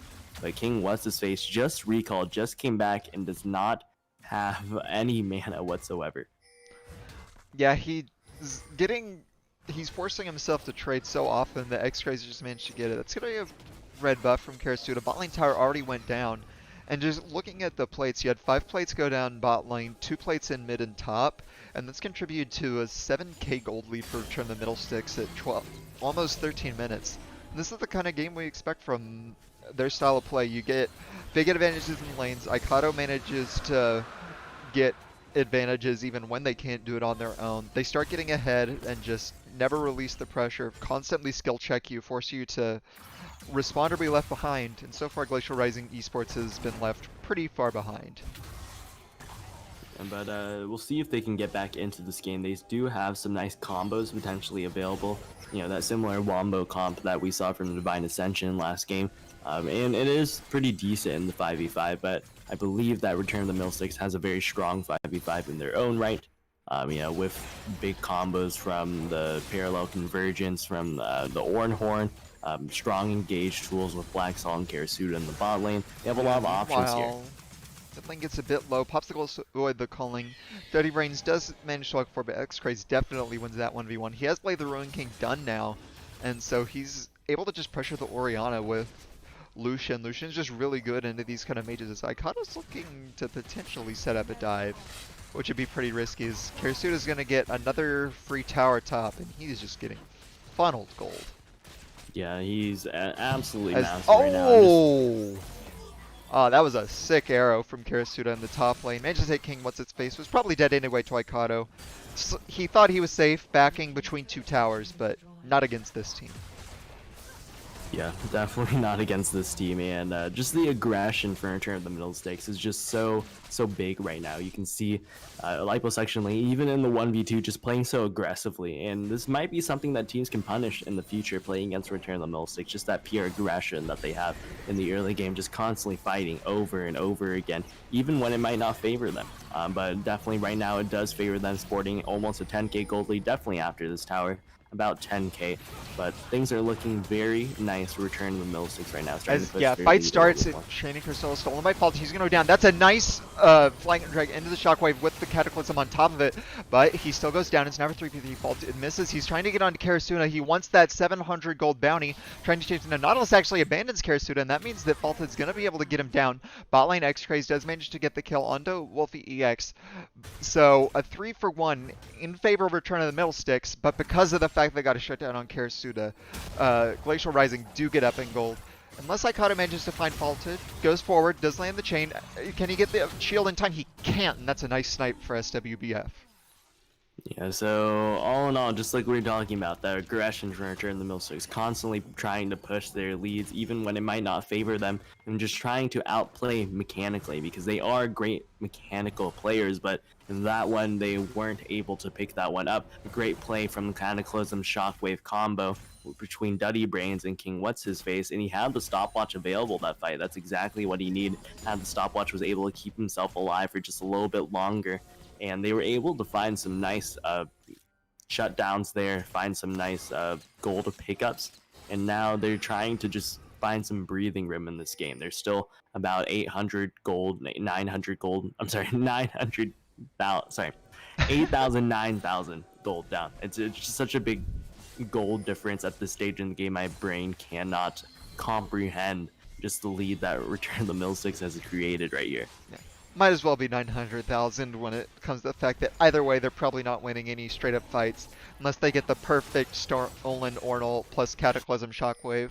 But even then, Orianna doesn't even have an item done yet, and she went a very defensive build with the tier. Meanwhile, Falton's going to go into the 1v2, tries getting onto it. That's a bunch of damage onto Karasuda. He manages to get him down in the 1v2 outplay. Now he's chasing down onto Black Salt. He's going to have the Kingslayer up, but here comes Icado. The rest of the team is right behind him, so he probably doesn't want to go into that. That means Black Salt's going to go down at a double kill for Faulted with a very, very nice play there. It seems as if Return of the Millsticks is playing very brainless right now. They know they have the gold lead, and they're just starting to run into Glacial Rising over and over again. It kind of reminds me of a Doom bots where, you know, you have these very strong champions on the other team, but they're just playing completely mindlessly. You know, like you could potentially outplay them here just because of, you know, the I guess just them running into you over and over again, but it's just extremely difficult with the lead that they created. Fight starts, bot lane. Cole's gonna come out, and X-Craze just melts Faulted down there. Thought he was strong after the 1v2, but it turns out Lucian is actually better than the 9-1 Ashe when it comes to the fight. So that's a nice pickup for him to try and stop the what little momentum Glacial Rising we're pulling out. Yeah, and especially with this dragon spawning scene, that's not the play that they wanted. Faulted does have TP though, has the Zhonya's available, potentially TP in, steal that Ornn ultimate here, but Ornn still on the top side of the map, being stopped by SWBF, which means that Return of the Millsticks will pick up this dragon largely uncontested. You see Duddy Brains moving on the top side, but again with X-Craze moving so aggressively on the King What's-His-Face. King What's-His-Face is going to be forced to back right here. And, you know, all that momentum that Glacial Rising just picked up, that small gold lead that they were able to maybe start to close a little bit. It's starting to lessen more and more. They're starting to fall more and more behind, and they're just trying to find any play, any miracle play right now to keep them in the game. But it's a matter of minutes now. Yeah, they're going to have to find something, as it does look like they might be trying to set up a fight. Duddy Brains is setting up in the area. Black Salt's going to get on him, proc the Aftershock. Here comes an arrow that's going to land on SWPF, and Karasuda's going to chase him down. Duddy Brains tries to peel off. They are going to get on to Karasuda. He's going to go down immediately. Killing spree for SWBF as the rest manage to disengage, and that's a good pick for Glacial Rising. And yet another overextension from Return of the Middlesticks. Yeah, 1-for-0 for Glacial Rising, and they're still looking for the fight right Three-man Shockwave, though. That's going to be able to disengage them. Three-man knock-up as well from Duddy Brains. They don't have enough damage to follow up quite yet. Black Salt's going to run away. He's going to Blast Cone, manages to get out. Faulted, they're going to chase on the liposuction lane. He's tanky, and they better not chase too far, because here comes Karasuda as well. Ornhorn's going to go down, blocked from a nice brittle, or unstoppable from liposuction lane. He's going to get low. They are going to keep chasing him down, but they're leaving X-Rays alone. He's free firing, going to get onto Exalted. He does manage to get the Kingslayer and the heal. He's going to try and stay alive. Now X-Rays is kiting. He's going to go down to chase from Duddy Brains. Is going to flash away from X-Rays. He's trying to burn. He won't quite get it. And here comes Icado, flash away from SWPF. He's going to try and get around X-Rays. Is going to be able to get on him with the double tap. Meanwhile, on the bot side, Icado's trying to get away with the parallel convergence. Knockup doesn't quite land for Duddy Brains, but he does have autos to chase him down. Here comes liposuction lane, trying to chase forward. Karasuda's had time to respawn and now come back towards it. Slow and the shield speed up for multi-X, and the fight finally ends. And I don't know what the final score was. All in all, Return of the Millsticks still ahead. You know, Karasuda didn't have a shutdown there and to grab, so when he popped at the beginning of the fight, it wasn't too meaningful, other than, you know, they took down one of the members of Return of the Millsticks, but they ended up still taking a fight right after that. And just in all the chaos, all the skirmishing, Return of the Millsticks still ends up ahead, is able to take down this tower with all the pressure they've gotten. And you can just see the small misplay from Glacial Rising, how they played that fight. Started to chase down the Ornn right there as X-Craze was in the area just free firing, as you said.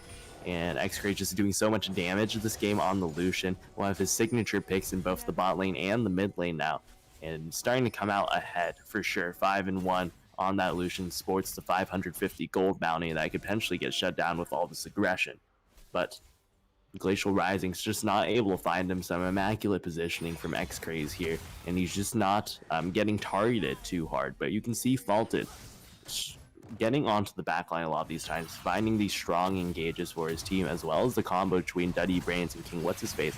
They're all just playing pretty well right now, but it's a little bit too late at this point. It's come into the late game where they found themselves about 8,000 gold behind. They're trying to get back into the game rather than making these proactive plays that could potentially win them the game, which is definitely a struggle against Return of the Middle Sticks. Yeah, and it's just going to be hard for now because looking at the item spikes from Return of the Middle Sticks, they just got so much of an influx in power. Infinity Edge is done for Lucian. Ashe is going to have an Infinity Edge done soon. The Ikado's working on his death cap. Meanwhile, on the side of Glacial Rising, Orianna just managed to finish her Archangel staff. Doesn't even have it upgraded to Seraph's yet. Jarvan's getting a couple of tank items when he's away from a completion. Caitlyn might have Storm Razor soon, but that's not the biggest power spike except for potential picks. Sylas has Zhonya's done. So just item-wise, it's so hard to deal with Return of the Middle Sticks because they got so much damage, whereas only really utility pickups from Glacial Rising, and I don't know if they're gonna come close to out DPSing in a potential team fight that might break out. Yeah, and just because of that, you have to give a lot of kudos to Glacial Rising that despite this so far behind, they find themselves, they're able to find a little bit of a play right here. Meanwhile, a fight's going to come in right as you were talking praise. They're going to get picked off 2 for 1. Double kill for Icado. He's going to be able to get SFBF. Nice arrow from Karasud. He's going to be able to get him down. Faulted came up to try and help, but everyone is dead already as Regicide comes in on the Kingslayer himself as a quadra kill comes in for Icado. And now King What's-Its-Face is going to try and hide in the base and prevent the pentakill. And which I honestly have expected Rodham to try and look for. Yeah, but now they're going to move towards the Baron, going to try to close out the game using that Baron buff. They just need one more fight after that, but this Baron is all but theirs. King's What's-His-Face might move into the area, but they do a lot of damage to that Baron. He's going to have to find a Miracle Steal right here if he wants. It has the Shockwave available, but it seems to just go towards the Wolf Camp. It's very wise. He doesn't want to give over another kill towards Return of the Middle Sticks. They're actually going to try to trade this dragon right here. Return of the Middle Sticks starting the back. Karasuda the only one starting to move over towards that dragon. They know they're in the area right now over that ward. Now Karasuda starting to move in. The rest of his team surely will follow. But this right here is a very risky play. Return of the Middle Sticks is reset very quickly, heading towards the dragon. If Glacial Rising were to lose this fight right here, they could potentially lose the game, and that's not what they want. They need to try to stay in, but here's the pick. Yeah, I just don't know if they can fight. They're so far behind his items as Ikado's going very far forward. Does manage to get out with the parallel convergence. That's a potential cooldown blown, but I just don't think it'll matter. Icado has Death Cap done, upgraded Infinity Edge on the Lucian, Infinity Edge on Ashe. They're going to have to look for a steal in this fight, and I don't know what they're going to do afterwards. That's a flash away from X-Rays as now Faulted's going to go in. Shockwave lands onto 4. That's going to be able to get him down. Nice Cataclysm as well. Also landing on 4, but they just haven't the damage to go down. They managed to get X-Rays, but now they have to run from the tanky Ornn.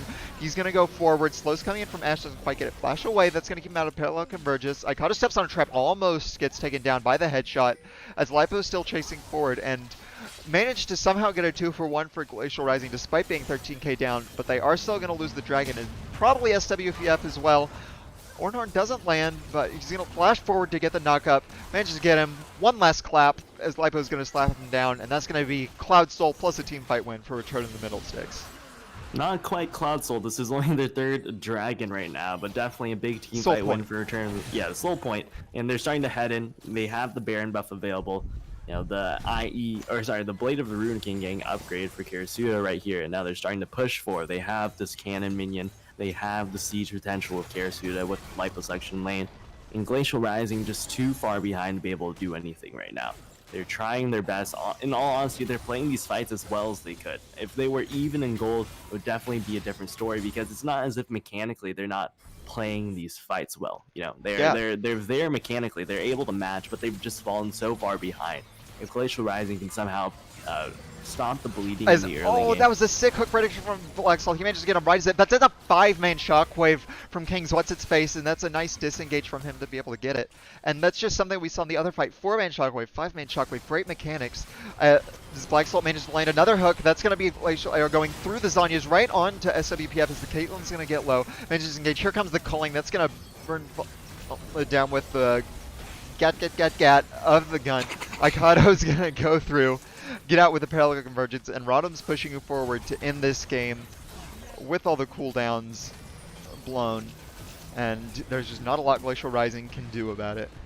Yeah, this one's all but over. The first Nexus Tower falls. The cannon minion just pounding down on that second one. They don't have the range to be able to clear that, even with the Caitlyn, because she can't step up far enough to be able to do it. And even when they do step up, it's right into the waiting hook of Black Salt. He's going to go down X-Rays, dashing forward, gets in the back lane. Ikado flashes forward well. That's going to be the ace, unless they want to wait an extra 5 seconds for Faulted, as Glacial Rising Esports are going to lose their Nexus, and Rodham is going to pick up the game. Yeah, both Return of the Millsticks and Sensei Squad coming off to very strong starts. 2 of the top teams in the Platinum Division, who we expected to at least win some of these early weeks until the very exciting matchup against each other.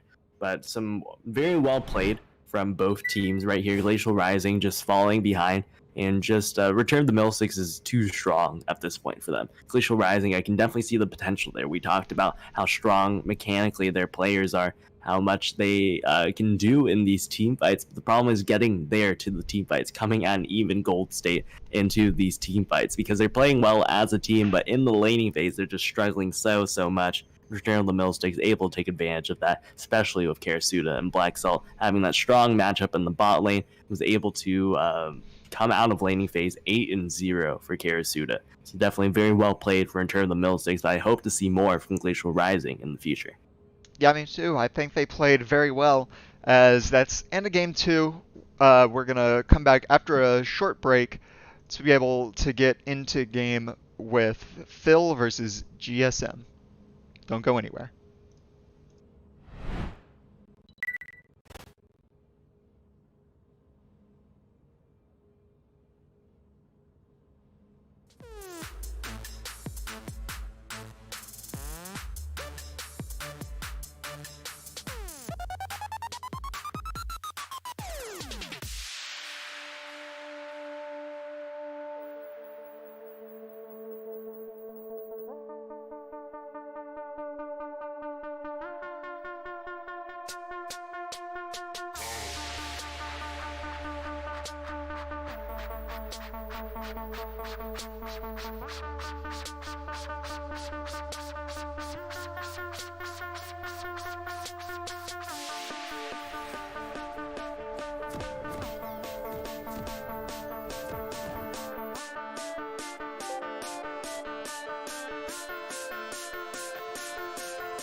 All right, hello and welcome back to game number 3, which is GSM versus the Phil Gang.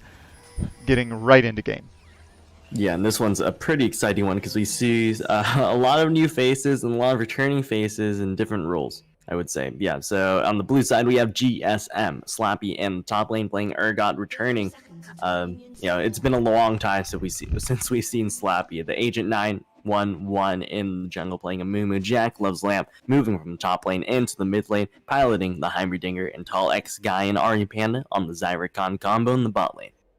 Meanwhile, on the red team with Fogan, we have Senna main role playing Shin, top, Cade CBC, Nocturne in the jungle, 2004 Lexus GX470 playing Twisted Fate mid, Narawana and Roast the Beef playing Kaisa and Alistair bot, and I really do want to praise the bot lane names from Phil Gang. Yeah. Those are actually excellent. Yes, absolutely. And clearing out these turrets very early. Jackal is now moving in the area trying to defend his turrets. Ooh, honestly, if that Nocturne ability hit, I think it would have cleared the turret.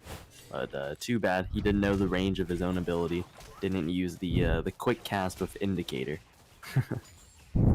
Yeah, and as we're getting into it, as we said before, lots of new faces, a couple of old returning faces, lane swap from Jack. I know Tall X Guy used to be a big player as well. He's back after a few splits off. Slappy played, I think it was 4-5 splits ago, something like that. 4 It's or been 5 a splits while. ago. He used to be your teammate on Apache. Used to play top laner back when Apache was a thing. That was also, I believe, the last time that Binyona played, and Binyona is also coming back to split. So really exciting to see some of the people who we haven't for a while actually get in, and also the new faces of Narawana and Roast the Beef, who I think the fact that they could decide to join us just for the names alone.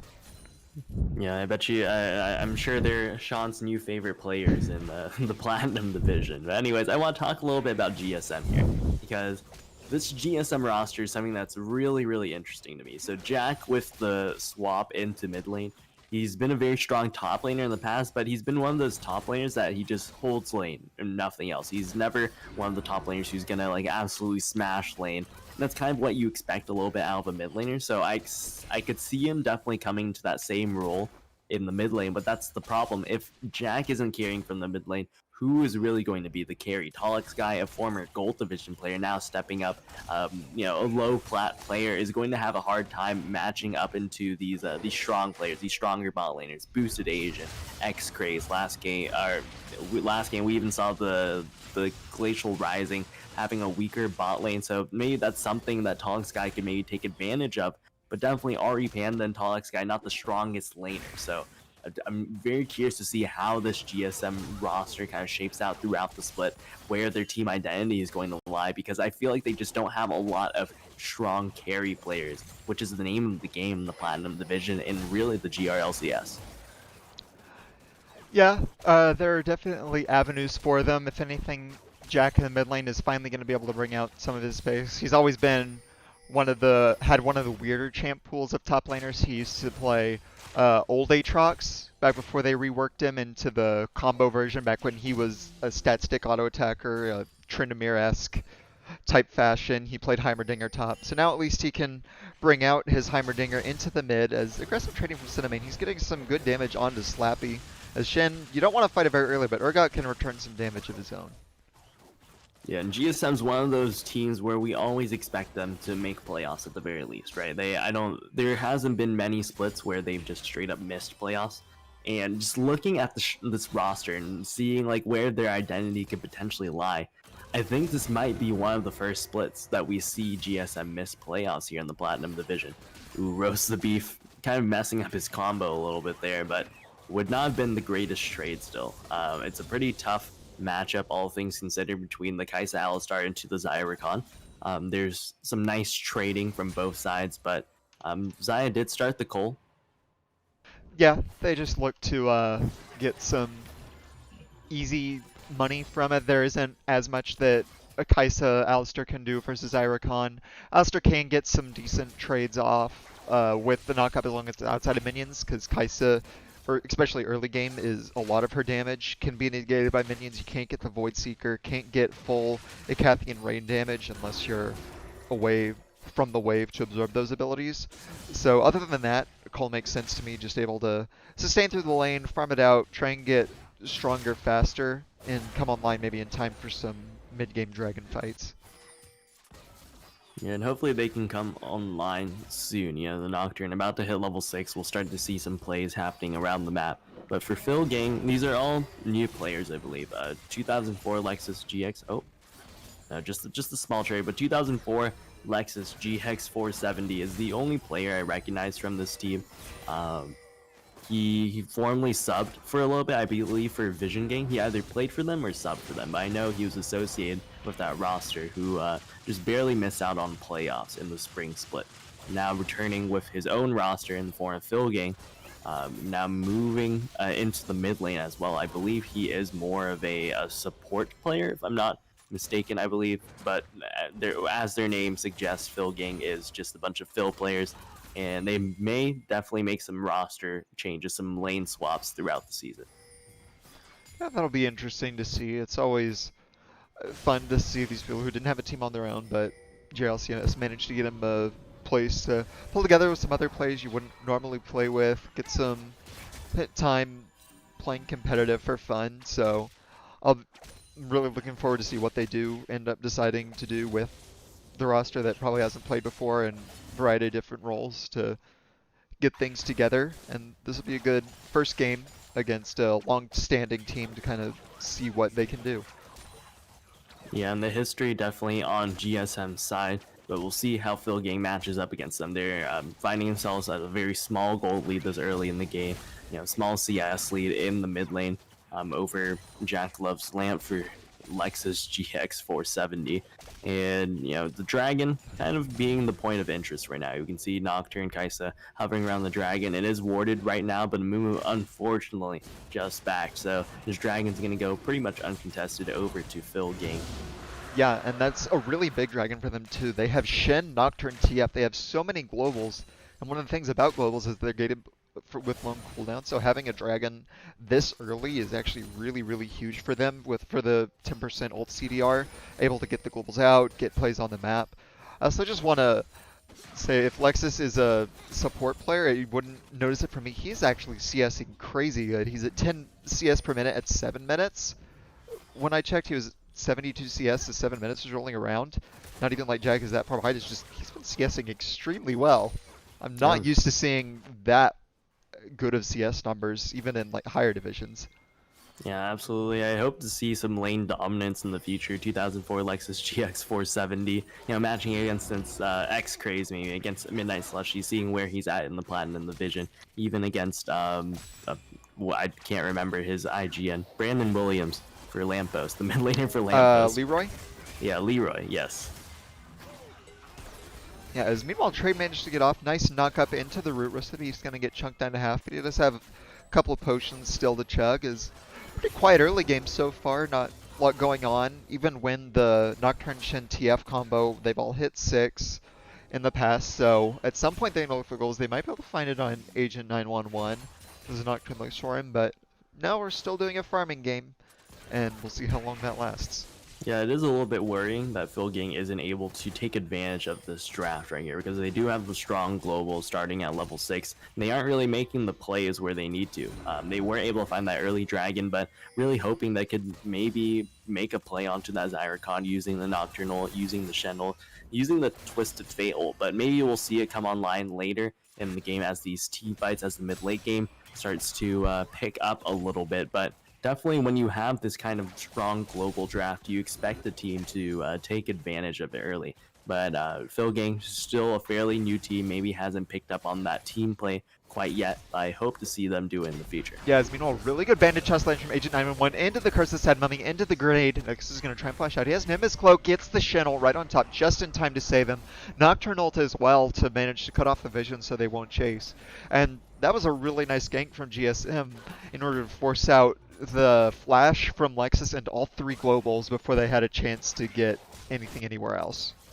Yeah, and it was a very defensive use of the 3 globals like we've been talking about. Not necessarily something proactive like we would hope that they would do at an even game state, but definitely defensive, trying to keep that gold lead that they've produced through these small lane advantages. And you can see that Lexus GX 470 has finally picked up a small never mind, the bounty was there for like half a second, but Jack immediately caught up there. Yeah, but meanwhile Sloppy goes for an aggressive trade right as Cade CBC goes forward. Nocturne's gonna get the fear, gonna get the first blood on the overextension from the Urgot as we finally get a kill at 10 minutes into this game, which is a pretty big difference from the Rodham game, which had, I think, 13 kills or so by this point.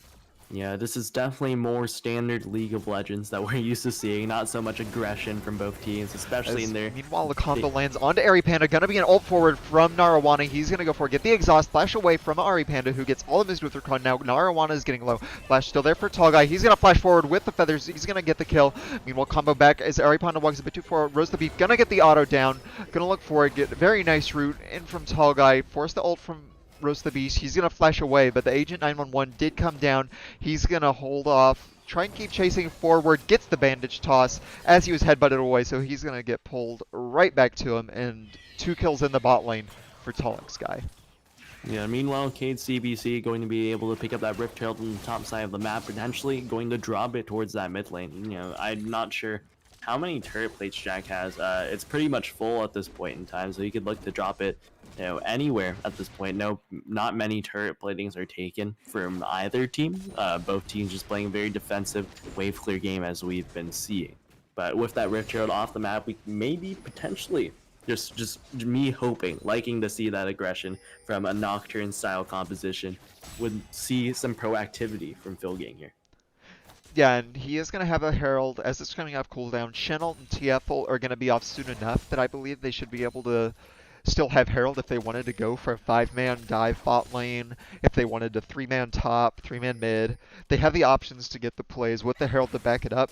So if they do it properly, we could see a very, very big gold swing coming forward if they get the kill somewhere, get the 2.5 plates, drop the Herald, get a full tower immediately. we could see probably a good 2,000, 2,500 gold swing in their favor. And so it's going to be up to GSM to try and defend against that and keep the Herald as little value as possible.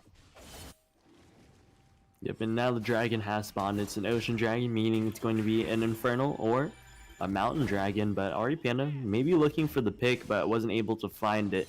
Now they're moving out of the area. A lot of the vision control goes over to Phil Gang at this time, and especially with Lexus GX40 having that TP, he might be able to find this quick reset right here. Find some nice gold reset, get an item or two before he comes into this dragon fight. But it looks like he's just gonna head over, grab the blue buff leash from Cade CBC, and they're looking to have some strong control over this dragon. They have the Shen ultimate available, but Slappy does have that TP. We'll see how things start to shape out though, as the Nocturnal, all ultimates are up at this time, but some nice trading on the Slappy here. But I didn't even think about that Shen Urgot matchup. We haven't talked about that at all, but Shen, a very strong pick in the Urgot. Yeah, it can swing either way. Shen can at least block part of the Urgot combo with his Spirit's Refuge. He does have some good early trading. Urgot will outscale him as time goes forward and Urgot starts getting the items. It's going to land the flip back. Might have a chance to ult here. Getting sort of low. Does look for it. Flash Forced from Cinna main roll, and that's going to be the Shen off the map for at least a bit, as he's probably going to be forced to go back and get some health. But yeah, that's kind of an illustration of how it goes. Shen can last at least a little in the short term. He's going to go for all in. Here comes the Destiny and the Nocturnal. Going to force him back, get the kill, and that's going to be the 3 globals used. And Herald's still picked up, but they aren't looking to drop anywhere quite yet, as now he's looking to go drop it top lane, though unfortunately after plates have dropped. Yeah, and they did lose a lot of the value due to dropping this after the 14 minutes, and they're actually giving away that first the first dragon of the game for GSM as well. So they're able to get back in the game that way, TP back towards the mid lane for Lexus GX40. 470, and now he's going to be forced to back away as the rest of GSM starts to rotate over. But that Rift Herald doing some work in the top lane. There's going to be a TP from Jack Love's Lamp here. It's going to force Cade CBC away. So all in all, I would say it's a lost play for the momentum of Phil Gang. All they were able to pick off of that was a kill. A lot of the objectives goes over, but they actually find that first turret. Very luckily, Jack wasn't able to wave clear there, and the Rift Herald able to take that down. Yeah, that was kind of interesting for me. I'm not sure if Phil Gang got the local gold from that. I know that Herald on the charge like globally gives it to the jungler, and there's like a grace period after you've hit it that they allow you, even if you aren't in range, to get the gold. So I'm not sure if Shin actually stayed long enough or hit it long enough to get the gold from it. But also the fact that Jackalo's Lamp is the one that TP top after Urgot had already spawned. Trey goes for the bot lane, Air's gonna get out, but Urgot had just spawned when Jack TP forward, but that's gonna be a flash gold prop from Lexus, and Nocturne comes in, KTBC gonna grab the kill, and Jack just got a bit too antsy pushing the lane there. Yeah, he didn't have enough aggressive vision there. Something very defensive. You can see it's only in the river right there, and that means Nocturne is able to wrap around very quickly. Flash gold card able to set up the play, and a very easy kill on the Jackalove's Lamp.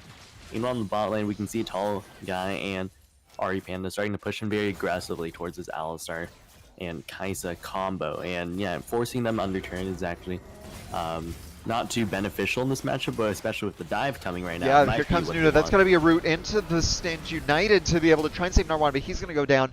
Flash out from Agent 911, and that was a pretty good dive coming in, for a really good dive coming from GSM as they get the Shen ult for nothing yet again. Yeah, and Tall Guy coming out of this laning phase, potentially 3-0, maybe even more if he's lucky. But Cade CBC in the area, Nocturne ult available. Might start to head in soon, but Slappy gonna dissuade the members of Phil Gang from taking that tower, potentially diving Jack there, moving them away. But Ari Panda stepping up a little bit far. Alistar is here, but looks like the Nocturne is nowhere to be. Oh wait, Nocturne was standing in the lane. I was thinking that was Kaisa for some reason. But with Nocturne, you know, showing on the map, it allows a little bit of freedom from the Agent 911 to do whatever he wants for a little bit, but has reset, gonna head towards his Krugs, and you know, this dragon spawning, I believe in. I don't have objective timers on. How long until the dragon? Dragon is coming up in 2 minutes 15 seconds, and it's gonna be a Mountain Soul. Yes. So Mountain Soul will. Well, what do you think the Mountain Soul means for either of these teams? It's really, I think Mountain Soul is going to be better for GSM. That way they can deal with the Nocturnal. That's really important to shield that burst. TF doesn't do as much damage. Kaisa and like no one on the team builds Pen in any way, so the extra resistances are big. You don't have as much. Like the poke won't land, it makes it harder to burst through someone, and a lot of their comp is burst. Whereas if the Phil gang were to get a Mountain Soul, is we're going to have to hold off. This Agent 911 is going to go forward onto the Nocturne. Spell Shield is down. Gold Card going to stun him, but they might keep chasing. TP's going to come in from Shen though, and now Slappy's pushing up forward. He didn't quite get it. He's going to land that, but Gold Card into the taunt, and Slappy's going to go down as he way overchased that fight. Yeah, Slappy going a lot far forward, not getting the memo that the TP was coming down. Yeah, but now the Airy rest of his Panda's team going to be did. far forward, is going to try and go at Agent 911, goes back in, Destiny Gates popped, isn't going to land 2 right here, comes the Nocturnal, he's going to look for it, Airy Panda's going to get stunned first immediately, that's a 2-man combo from Roast the Beef, and Tall Guy got shut down immediately. Airy Panda's going to follow, and now Jack's going to be forced to flash out, and GSM just not respecting the 5v4 or the globals at all. Yeah, GSM starting to fall behind now. They're going to lose this Rift Trail, taking a pretty bad fight after Slappy's overextension. And, Nocturne ult Destiny was still available, so the re-engage was there for Phil Gang. They're starting to come out ahead in this mid-game, picking up about a 4, almost 5k gold lead at this point. Yeah, that's going to be pretty big, as I have a feeling we're going to go right into another fight as the Mountain Drake is spawning. I don't know that either team are going to give it up. We do have Chenault back up, and Urgot does have TP to join in as it spawns here in 20 seconds. They're getting any vision yet. Jack is still pushing out mid lane. GSM's pushing forward. It is good for Lexus to get the blue buff. Gonna get scuttled, but looks like we're gonna have another team fight coming up. Yeah, very soon as the Agent 911 and Ari Panda, the main engage tools for GSM. As meanwhile, Agent 911's going to push forward. He's going to get caught out. Air Panda's going to come in to save him. Fiona Agent 911, he's not dying. He's pushing it in the front line. That's going to mean KBC forces a stopwatch, gets pushed down by the auto. TP came in from Slappy. Now he's going to flash forward, try and get it Alexis G8. Doesn't manage to quite land the root. The ult is going to be blocked from Cinemain, and it's going to be just CBC going down for Phil Gang, but they are going to lose the Dragon because of it. Yeah, they might look for the re-engage here potentially though, but it might end up just trading that mid lane tower that they've been having some difficulty finally taking down. But looks like Lex is going to head up towards the top side of the map instead. Maybe grab that blue buff that's been sitting there for a bit and try to get it out of vision. We can see most of the team of GSM starting to move into the bot side. And so that means he's going to grab this blue buff for free, which will be pretty nice. He's been pretty out of mana for most of this game, despite having those blue cards, but they're just actively using his spells as GSM picks up a tower on the bottom side of the map. Yeah, and that's going to be their first tower of the game, and that's going to even the gold back out to about a 2k lead for Phil Gang, which isn't too much in the grand scheme of things. We do see items coming in, though. We have Duskblade done on the Nocturne. He actually went an interesting build. He went the Skirmisher Saber, didn't complete Warrior. Instead, he went straight into Tiamat for, I guess, faster farming. I think Nocturne's a fast farmer anyway. We also have the 2-item spike for Twisted Fate finished. He has the Royal Lichbane because of his, frankly, incredibly impressive CS numbers. He's been doing a really good job keeping that up. Kaisa's also pretty close to a Guinsoo. Shen's almost at Sunfire. So I think that Phil Gang should probably wait a little bit, finish their 2-item spikes, catch back up, but instead they're going to try and 3-man Slappy in the bot. TP coming in onto the tower from Jack Love's Lamp. He's going to look forward. Kaisa's going to look for it. That's the Nocturnal coming in, and Slappy's eventually going to be chunked down with a 3 there. Now Jack Love's Lamp is alone. He's going to Zanya's the gold card, but he is in the middle of 5 people, and there is no way to go from there. CC from Roast the Beef under the tower. He's maybe not quite going to go down to it, dropping the Herald, and that's going to be all 3 outers in the favor of Phil Gang, and they're going to keep pushing bot. Yeah, with Tall Guy in the top lane, they have no reason to not keep pushing right here. Even Alistar could potentially stay, because nobody's really moving into the area. Ari still pushing this mid lane. Agent 911 going to be the only one responding. Risky pathing. Yeah, they might take off the Agent here. He's going to be forced to flash, but they might just grab this tower here, which is exactly what they want. They find just one pick, and they're able to take down 3 towers for it, and that's the beauty of it right there, picking up that Rift Herald later in the game. Yeah, just kind of awkward lane assignments from GSM. They had the Recon solo pushing mid, they had Tall Guy pushing up top, and Sloppy just not respecting the fact that they had lost control of the bottom jungle. He gets picked off, Jack TP's in to try and save him. That just leaves in the middle of 5, and with Herald up, they managed to get a really nice push from Philgang and extend their gold lead to 5,000 off of one mistake.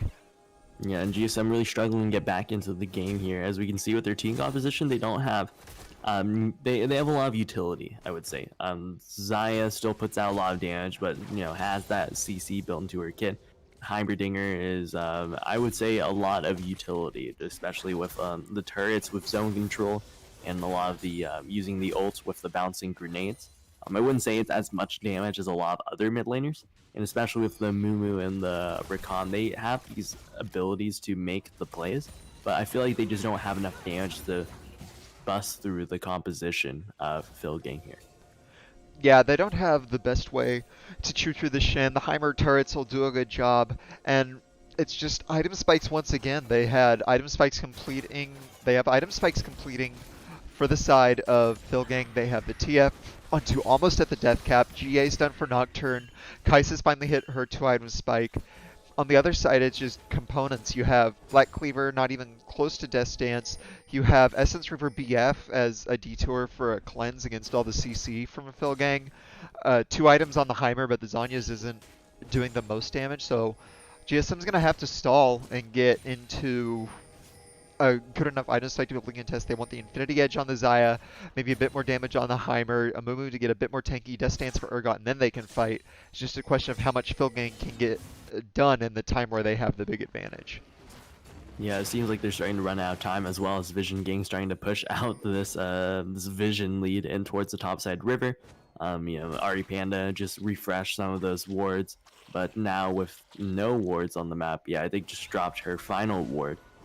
Is going to struggle a bit in the Vision game. They are able to clear out just most of this between the 2 sweeping lens and some Vision wards there. I'm sorry, the control wards. That's the new name for them. I'm still living in season 4. It's alright. We still call the Chicken Pit Wraith Camp sometimes. Or was it Wraith? Yeah. Yeah, there was Wraiths before, so now it became Raptors. Yeah, and then Krugs used to be Golems as well.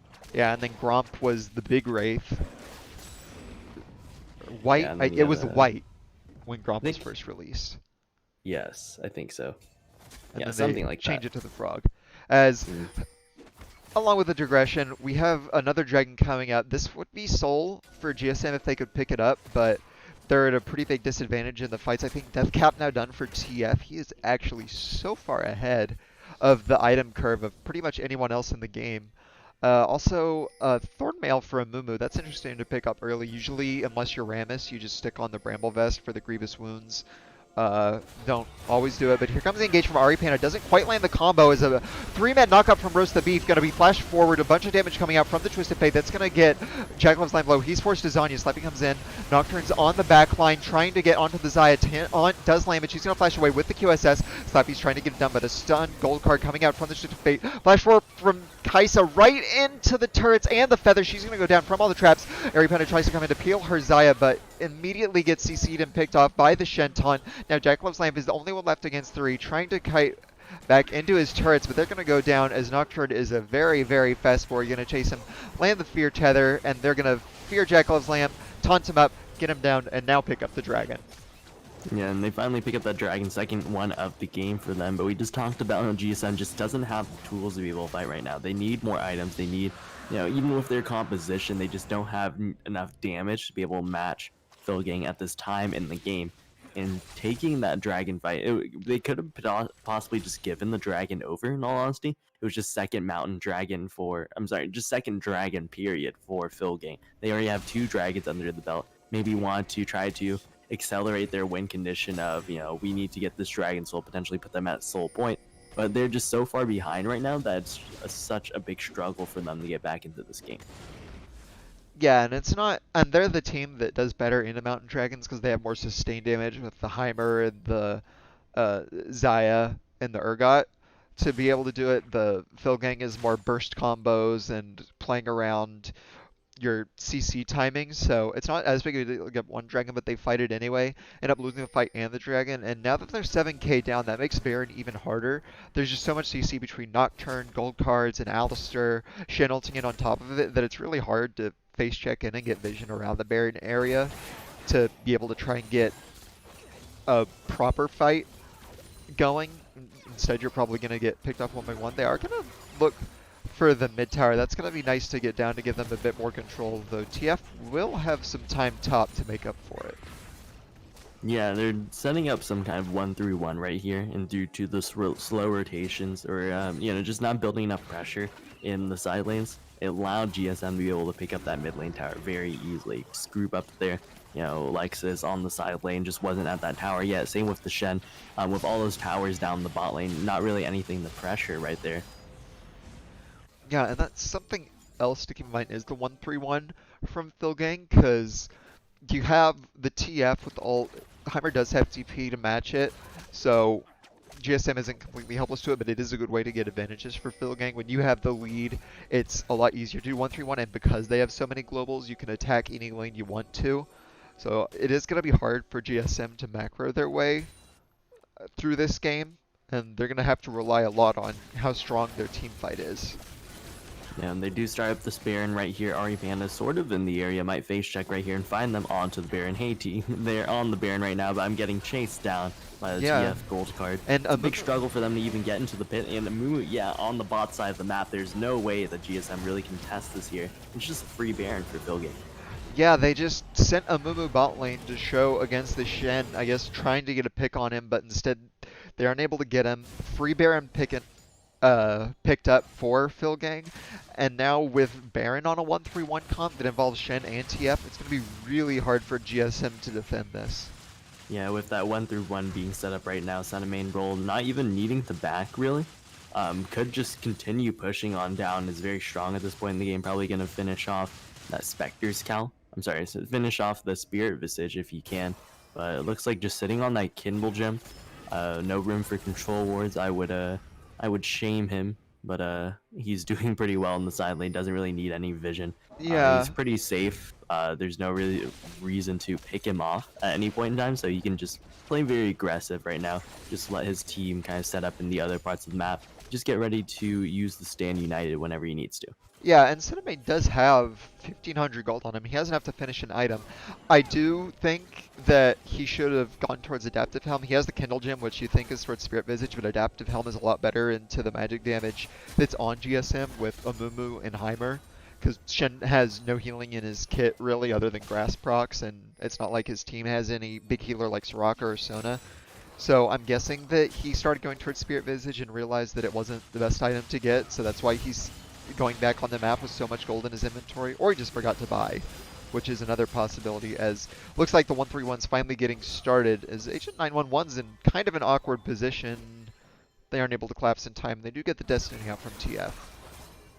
Yeah, and Philgang just not really pushing these, pushing as a team. They're all pushing individually. These lanes, the way the minions are crashing is just very awkward for Philgang here, and they're just not able to produce pressure all across the map like they'd like. There's just not that communication and there. now Cinemane's in kind of an awkward spot. Nocturne ult is going to come down. The CC comes in from Amumu, but there's no ult from Urgot following it. He doesn't throw out the Fair Beyond Death until it's like, but he does manage to get it in the end. Says, I don't need CC from the team. As meanwhile, Lexus almost went down in the top lane, forces Zanya, is forced to flash, and that means that they get one tower in the mid lane, but nothing else from the Baron except losing their Shen. Yeah, and just like I talked about, the way the minions are crashing, the way the lanes are pushing for Philgang is just very awkward. So it produces this kind of mismatch and pressure across the map, and allows GSM to easily find that pick on the Shen, and only losing that mid lane tower, which was gonna go down eventually anyways. Yeah, but now this dragon here. Yeah, Agent 911 went over the wall to try and steal the dragon, but too late. Now he's kind of alone. TP came in from TF in the bot lane. They aren't quite going to get the chase down. So, if nothing else, they do get themselves on soul point for Philgang, which is going to be a pretty big deal in the coming time when they have a 1-3-1 comp with good split pushers and a dragon to bait the enemy team away from their base.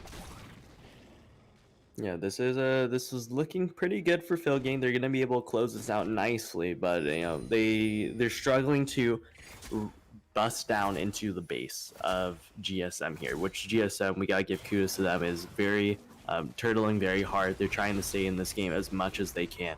They're just so far behind, about almost I believe that's 8K behind, and that's a big mountain to overcome for GSM, especially with their composition. They have the playmaking potential, but just not enough damage at this point in time still to bust through the composition, bust through that stand united, make sure that they can survive from the initial engage of Phil Gang. Yeah, and I do want to look at Cinnamane roll again. He did end up selling the Kendall Gem, picking up an Adaptive Helm as the better MR item for him. Meanwhile, TF is 5.5 items. He's going to be 6 items soon at almost 35 minutes. He's been doing a really good job with farming, which is even more important on TF because your passive gives you extra gold for minions you kill. So he's really far ahead of the power curve, and it's going to be hard to match him as long as he can kite Urgot properly, because Heimer is only going to be defending.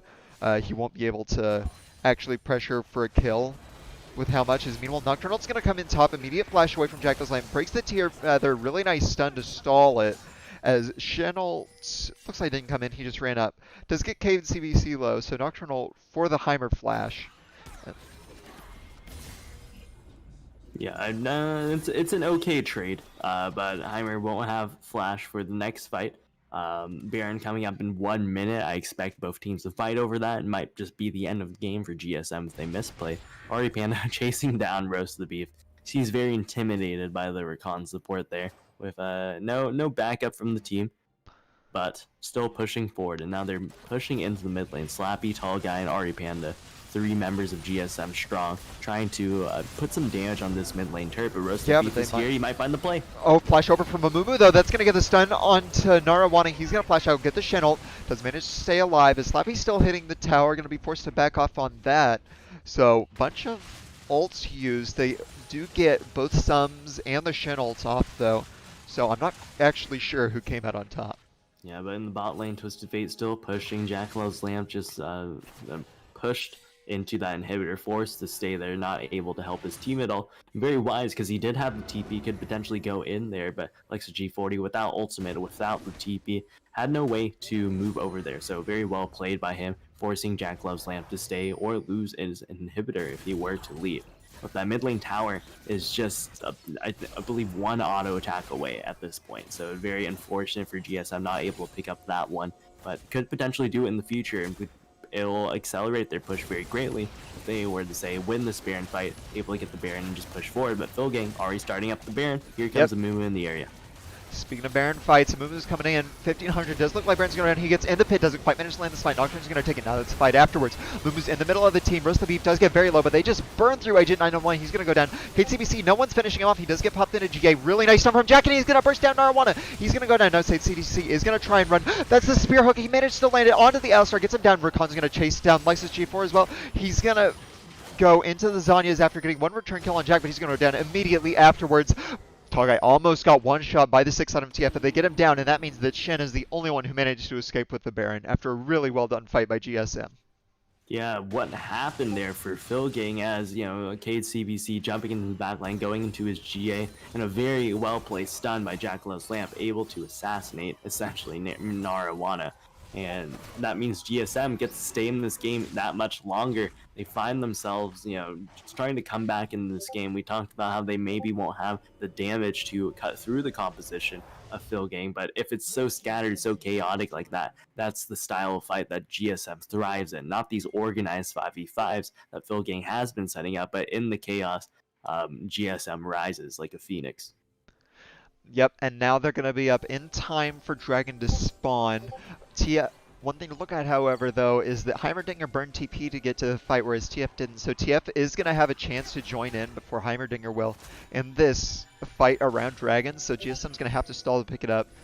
Cinemane's going to go for it. He's going to get taunted, but he's in kind of an awkward spot. Well, back off. Here comes the Nocturnal. He's going to go into the back line, get onto the Zaya, who manages to flash away, almost gets taken down, and now Nocturne's the one that's afraid, but Mule in the back line goes Lexus. He's going to get him with the TF, and now with the Zai down, there's no DPS following. Slappy's going to get burned down. Airy Panda tries to one, and they get to Jack. They are going to get out, but that's going to almost certainly be a Mountain Soul for Phil Gang. Yeah, very well played, comboing that Nocturne ult, forcing the flash from Tall Guy and the ultimate, and then 2004 Lexus GX 470 able to come in right there, pick up the kill very easily, and start to head back. The problem, like Oh my word! So that was absolutely massive right there. The damage coming out from that 6-item TF at 37 minutes. That's incredible right there. Yeah. Lexus is 2 full items up on Jack, level 18 as well, 5.5k gold up. And he just took him down from 75% health with 1 combo. Now he's in the bot lane. He's going to be able to burn an inhib down. Airy Panda's apparently scares him. I don't know why after how much damage we just saw him put out. But I guess it is pretty scary going up into the Recon. But yeah, that's just huge amounts of damage, and it's really nice being able to break that bot inhib open, especially with Baron buff now pushing down mid. Yeah, now they're going to start to push in. Another fight just might happen right here. Agent goes in. Here comes the Nocturne ult. Yeah, he's going to look for it. He is going to go into the backline. Jack's still a couple seconds off spawning. That's going to be a Recon ulti zone, and that's a bunch of feathers pulled through them. Talk about Nocturne is going to go down. Zai is doing a bunch of damage. Agent 911 is going to go down in the front line. Slappy trying to go down. He's going to burn a bit. There's another nice featherful going onto Narawana. That's so much damage. See if he managed to land the wild cards. Isn't going to go down. Jack's on a flash forward. Doesn't quite get on roast beef. Tall Guy pushing forward, but he has to watch out for Lexus and his 2-shot combo. And that's going to be 2 down from both sides as GSM trying to hold their base. As 3 anthems going down. Nice ult from the Urgot, but they have to save their top inhib. It's not quite going to go down. That is so little health left. 94 to be exact. As they do manage to save 1 inhib, which is going to prevent the double supers, which would have been a lot of pressure for Phil Gang. Yeah, I almost wish that Lexus would have just traded his life there for the inhibitor because of all the pressure it would have emitted onto the side of GSM, just minions constantly pouring into the base with the double supers. But now, with the Mountain Dragon, the Baron spawning in about 2 minutes, I kind of wonder how Phil Gang is going to try to close this one out. Maybe just group for the inhibitor right here.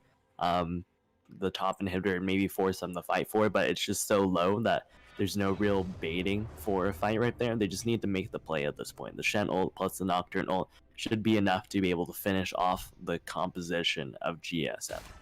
Yeah, looks like Phil Gang agree with you. Shen picked up an elixir. He knows that this is going to be a pretty important time to get all those inhibs down and all the map pressure that goes with it.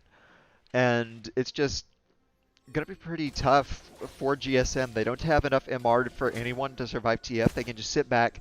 1 gold card, wild card, and now Airy Panda is caught out in vision trying to ward. TF ult's going to go down. She's going to try and charm away, but the fear is going to land. She's so low. Is she going to make it? No, the Nocturne ult's going to come in, get her right before the Death Laser would have been able to do it himself. Meanwhile, TF ported right behind Slappy on the Urgot. He's going to get stunned. He's going to pick off. Cinnamon gets the kill. Agent 911 is in mid. He's going to picked off 2. And GSM, way too scattered, lose 3 members and the game to follow. And Phil Gang finally make the play that they need to be able to close out this game after holding the gold lead for so long. Gonna take that last inhibitor, looking for these Nexus towers now. Jack loves Lamb trying to wave clear with his ultimate rockets. Yeah, Tall Guy's gonna get CC'd up. Narawana goes into the back line. Flash forward, he's gonna go onto the fountain in order to do a really nice combo to push Jack Love's lamp off. As GSM is gonna get taken out by the newcomers Phil Gang, who managed to get a pretty nice first win of the split. Yeah, and off the back of a lot of great team play from Phil Gang as well, we hope that they would be maybe more proactive, but just strong mechanics in every single lane, especially 2004 Lexus GX 470, who's able to get, so much CS, so much gold in this game.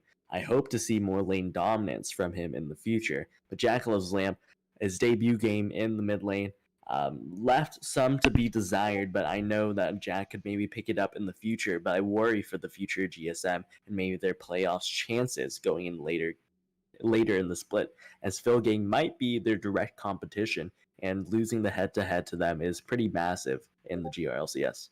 Yeah, so big win for Phil game, GSM with the rest of the split to try and get back more as we finish up game three. We're going to go to a break right before we get into game four, which is our last game of the day of Lamp versus QRG. Don't go anywhere.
All right, welcome back to the final game of the first week of Plat GRLCS division. As I am starting the actual game for my co-caster here in 5, 4, 3, 2, 1, play. Alright, apologies for that. All We right. are now Yeah. in with Lamppost versus the Quarantine Recovery Group in our final game. All right, and on the side of Lamppost, we have Suki VG in the top lane playing Orin Hastega. the return of the king in the jungle playing Kane, the Leroy in the mid lane, the return of Brandon Williams himself in the mid lane, and Renji and Dogmar in the bot lane playing Ziggs and Karma. Meanwhile, on the Quarantine Recovery group, on the red side, we have Sir Dustfall playing Malphite in the top lane, Chrono Baker as Amumu in the jungle, Saruman as Victor mid, with True Magic and Shafty playing Kaisa Morgana bot. Okay, and so I think these are all returning players to the GRLCS except for both of the top laners here because I think I recognize all these names. Saruman has played in the past for sure. I believe Chrono Baker 6 is he the Baker Mayfield 6 or whatever from Gold Capped? I'm sure he must be, right? I'm not quite sure. I'm not as Okay. familiar with the Gold Cat. It sounds familiar at least. I believe I've Yeah. seen Chrono Baker play in the past. But yeah, this is a lot of players to be recognized, the top laners. Many does much so, but it's nice seeing all the veterans still playing in the GRCS after all this time. Yeah, and some of these players have taken long hiatuses off of from GRLCS. Hastega and Leroy returning from a long time. True Magic and Shafty and Saruman as well. It's been a long time since we've seen a lot of these players, but we welcome them to the Platinum Division and see what they can show off today against each other in their first game of the split. Yeah, it's a really exciting matchup to see everyone. I do like the look of the lanes from Lamppost a lot more. We have Malphite loses pretty decently to Ornn with all his max HP damage, and Malphite can't really poke him out as he likes to do with some other picks. Doesn't win the trades. Lucian mid is going to have a ton of pressure on on a Victor early, who's going to be his victim for a lot of it. Meanwhile, in the bot lane, Ziggs and Karma is going to be able to just outpoke and deal with the Morg shield and just so it's just going to be a lot of lane pressure coming in from Lamppost, and it's going to be up to uh, the Quarantine Recovery group to be able to last through it. Yeah, QRG gonna be struggling for a bit in the early game, but hopefully they can pick it up later. But if Lamppost is able to keep up this early pressure like they are with this strong invade right here on the Chrono Baker, Yeah, that's just goodbye. really Yeah, nicely done. Good timing. Managed to get the Lucian shove, get Victor under tower, invades immediately, get onto Chronobaker with Hostega for a very easy, very clean first blood. yeah, and they're gonna be able to pick up that red buff as well. Chrono Baker's going to start to fall behind a little bit. It's definitely a struggle, but some strong early jungling from Hastega and just some nice team play. That mid jungle duo from Leroy and Hastega for Lamppost. I expect to see more of that in the future because that's a very clean bread and butter play that we have not seen all day. Yeah, just really nice, and even more important is that Amumu isn't the kind of jungler who can respond to that. He's going to try and make up for it by going bot, though. That is a flash forward. He's going to land the root onto Dogmar's satchel to try and get Traumatic away. He's going to get rooted, flash away from Dogmar, and he's going to survive. So not quite a successful gank, and more summoners were blown from the side of Quarantine than were for Lamp.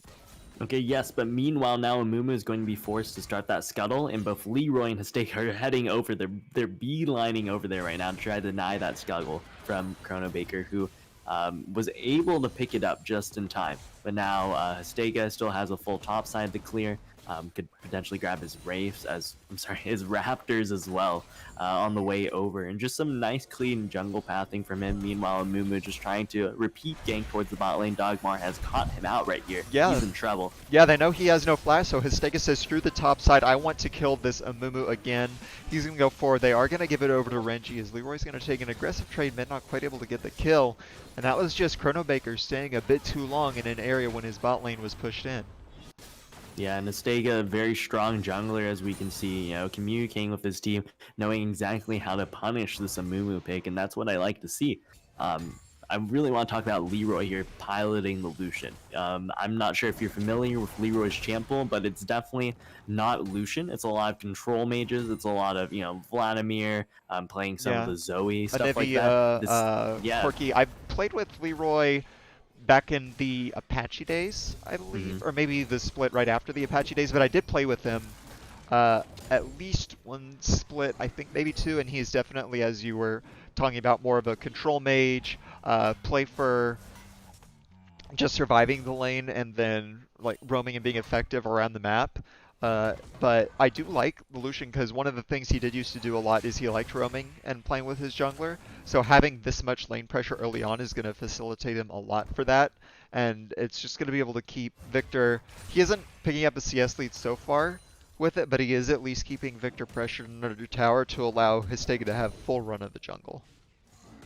Yeah, and that's definitely enabling Astega right here to have this early jungle pressure, picking up that Infernal Dragon as well, not really being behind, but Mumu now looking for a gank potentially towards the top lane. Gonna wait in the bush for just a little bit. Yeah, Suzuki has that hit was level 6. This might be dangerous to make the play for, but we'll see. Yeah, he hit level 6, but he doesn't have quite enough mana. I guess he isn't looking for it yet, and he just flashes out and manages to get away. Chronobaker didn't land the bandage toss. I really thought that would be a kill, but Sir Dustball wasn't 6 by the Malphite ult. Chronobaker, and they just double tank, didn't have enough damage. You see the Ornn had already built the Negatron cloak, so the double magic damage of Malphite and Moon just wasn't enough, so he just managed to flash and walk out. Yeah, definitely very well played by Suzuki, VG, and now he's going to be able to teleport back, keep it off that pressure, and actually force the teleport back, the return from Sir Dust. Yeah, and there's the Malphite, the Ornn ult that we were talking about that we wanted him to use. He managed to get an on Sir Dustball as he was trying to crash the wave. He didn't want it frozen under tower, but Histega was already on the top side, and they just managed to pick up the kill. And I like what I'm seeing here from Lampos so far. A lot of proactivity in the early game off the back of Histega. Leroy playing a new pick in the form of Lucian. Hopefully I see more of his Chample later and he doesn't go back to his comfort of the control mages. He's able to make these early plays alongside his jungler because it seems to be working for them. And, you know, just a pretty solid. Yeah, but nice return TP. Meanwhile, from Dustball, he's going to get in the bot lane, gets the unstoppable force onto Renji, who is exhausted. Renji does have flash, but he isn't going to be able to get out. Dustball picks him up with the Cinderholt proc for a very nice return TP to be able to get something back for Quarantine Recovery Group. Yeah, and you can see Histega now starting to proxy the wave towards the top lane, going to punish, gonna punish their Dustball for that TP as much as he can. I'm starting to clear that wave out just a little bit, but now Victor coming up towards the top side and trying to stop them just a little bit. Gonna be able to wave clear all those casters and prevent them from getting that last plate that they were working on. Yeah, it's a good roam up. Amumu's covering mid, so no CS is lost there. They managed to get bot lane shoved in, crash under tower. So they do manage to stop at least some of the bleeding through the TP bot side. Really nice response.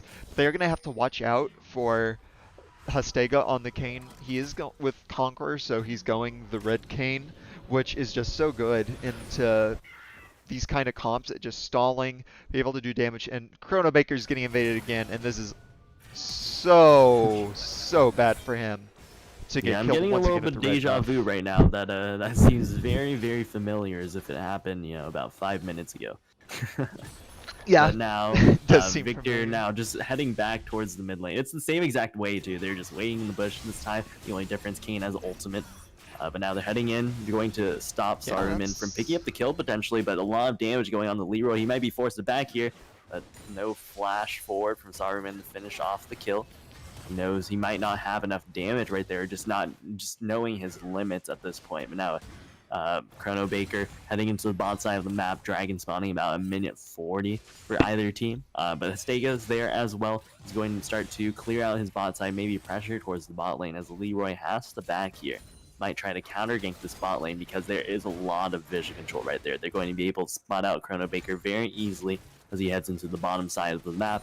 And with Dogmar and Renji just constantly pushing here, the gank is almost inevitable at this point. But we can see Kayn heading in for potentially the counter gank right here. We can see Victor actually roaming as well. They're going to try to 4-man this one. No TPs from either top laner, but they're going to catch out Chronobaker right here. Yeah, he's in danger. He's going to get slowed. Doesn't look like the tether laner, so he's going to back off. But now Kayn is in behind True Magic and Shafty. Black Shield goes down. That's going to force a flash. Rudon and his deck isn't going to print too much moving forward. That's going to be some good damage from Renji, though. He manages to land the slows, get some damage onto True Magic. Doesn't have the satchel to knock him back. Doesn't land all the damage. Starman's going to come forward, get exhausted from Dogmar, but here comes Leroy. Doesn't have the culling to, that would have been so much damage. Does still have a lot though, and there's the satchel, going to knock Starman back into it. Heal going to save him, plus the Black Shield. Flash away from Leroy, he was scared of Chronobaker and any follow-up. So it's going to be a lot of summoners blown from the side of QRG and complete bot lane control for the side of Lamb. Yeah, now Lamppost starting to push in. They won't be able to look for the dive as Histega has backed, and Leroy's now heading towards the mid lane yet again, going to try to sustain the CS lead that he has right now. But Leroy playing pretty well with his jungler right here. They're all around the map just doing mid jungle things.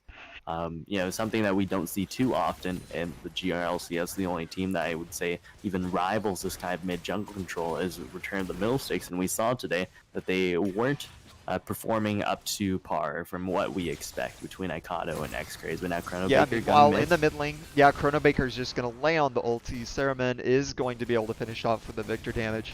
Just Leroy getting a bit too aggro, trying to get the tower plates with the big wave he had built up.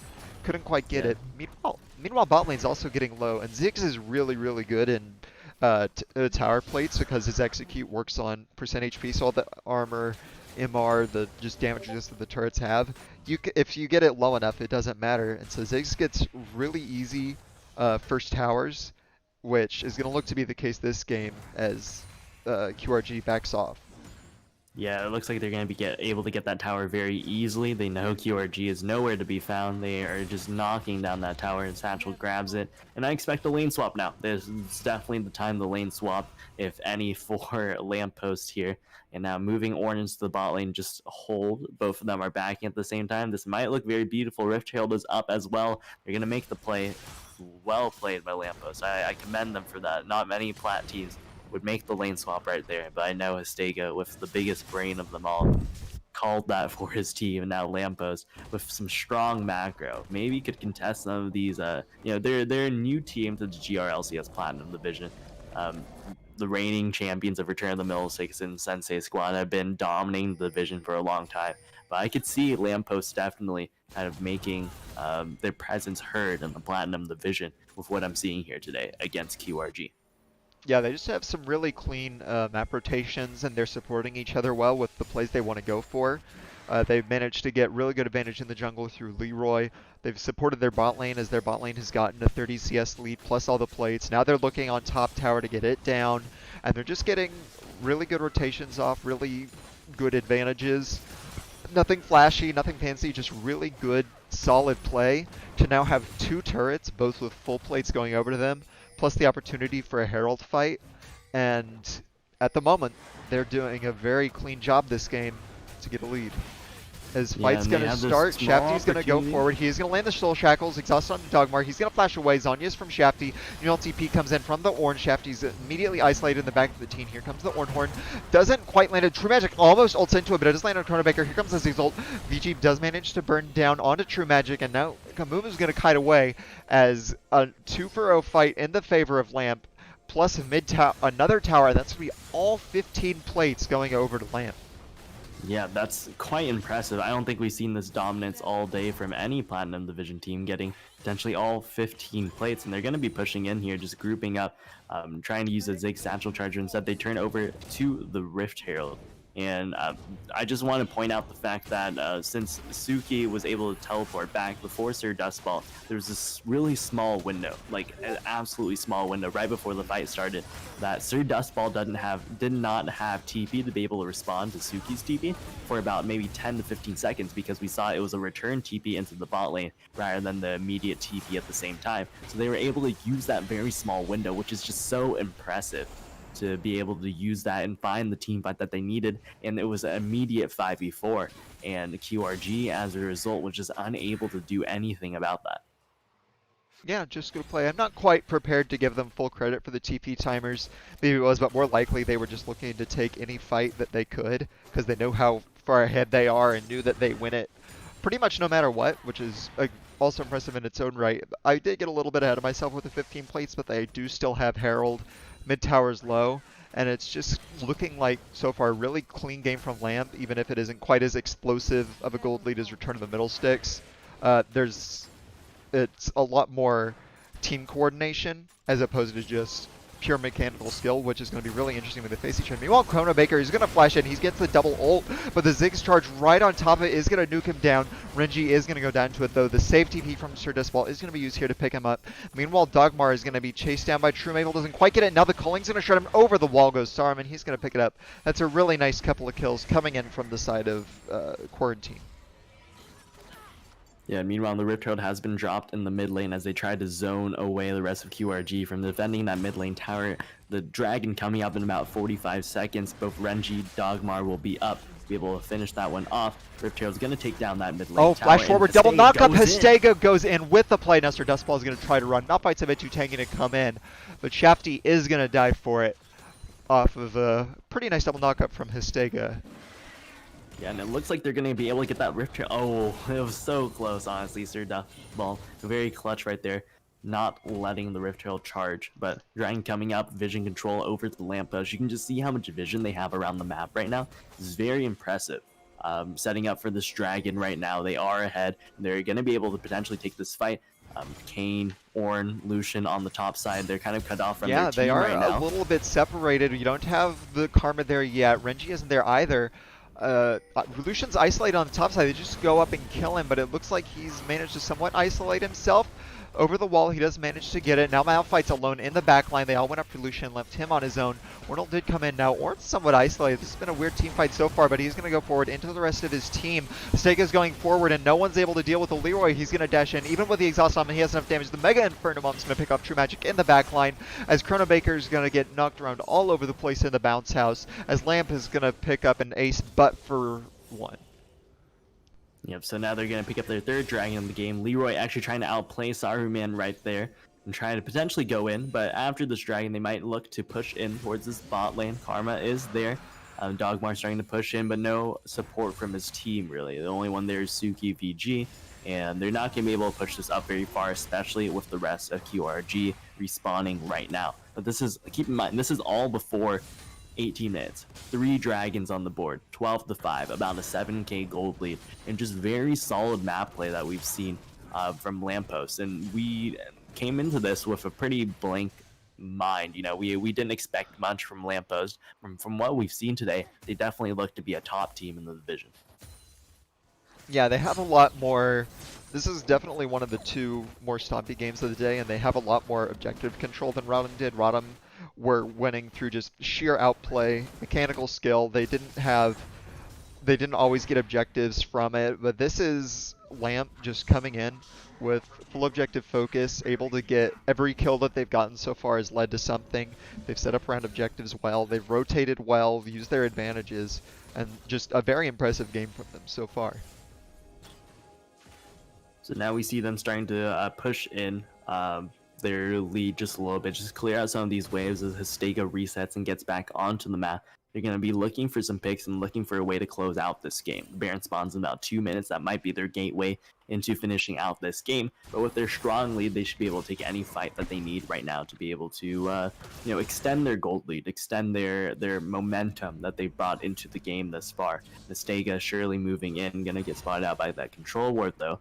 And Chrono Baker now standing in the Raptors pit. Stego just being very vigilant about controlling vision right there, but he might get picked off. Yeah, if he's not meanwhile, on careful. top of force, but the Amuma Bandit Toss doesn't land. They still managed to shut him down though. True Magic managed to ult in, and that's a good pick on to Histega to get that shutdown as the Leroy's trying to return some damage, but it is just going to be a single pick for... Yes.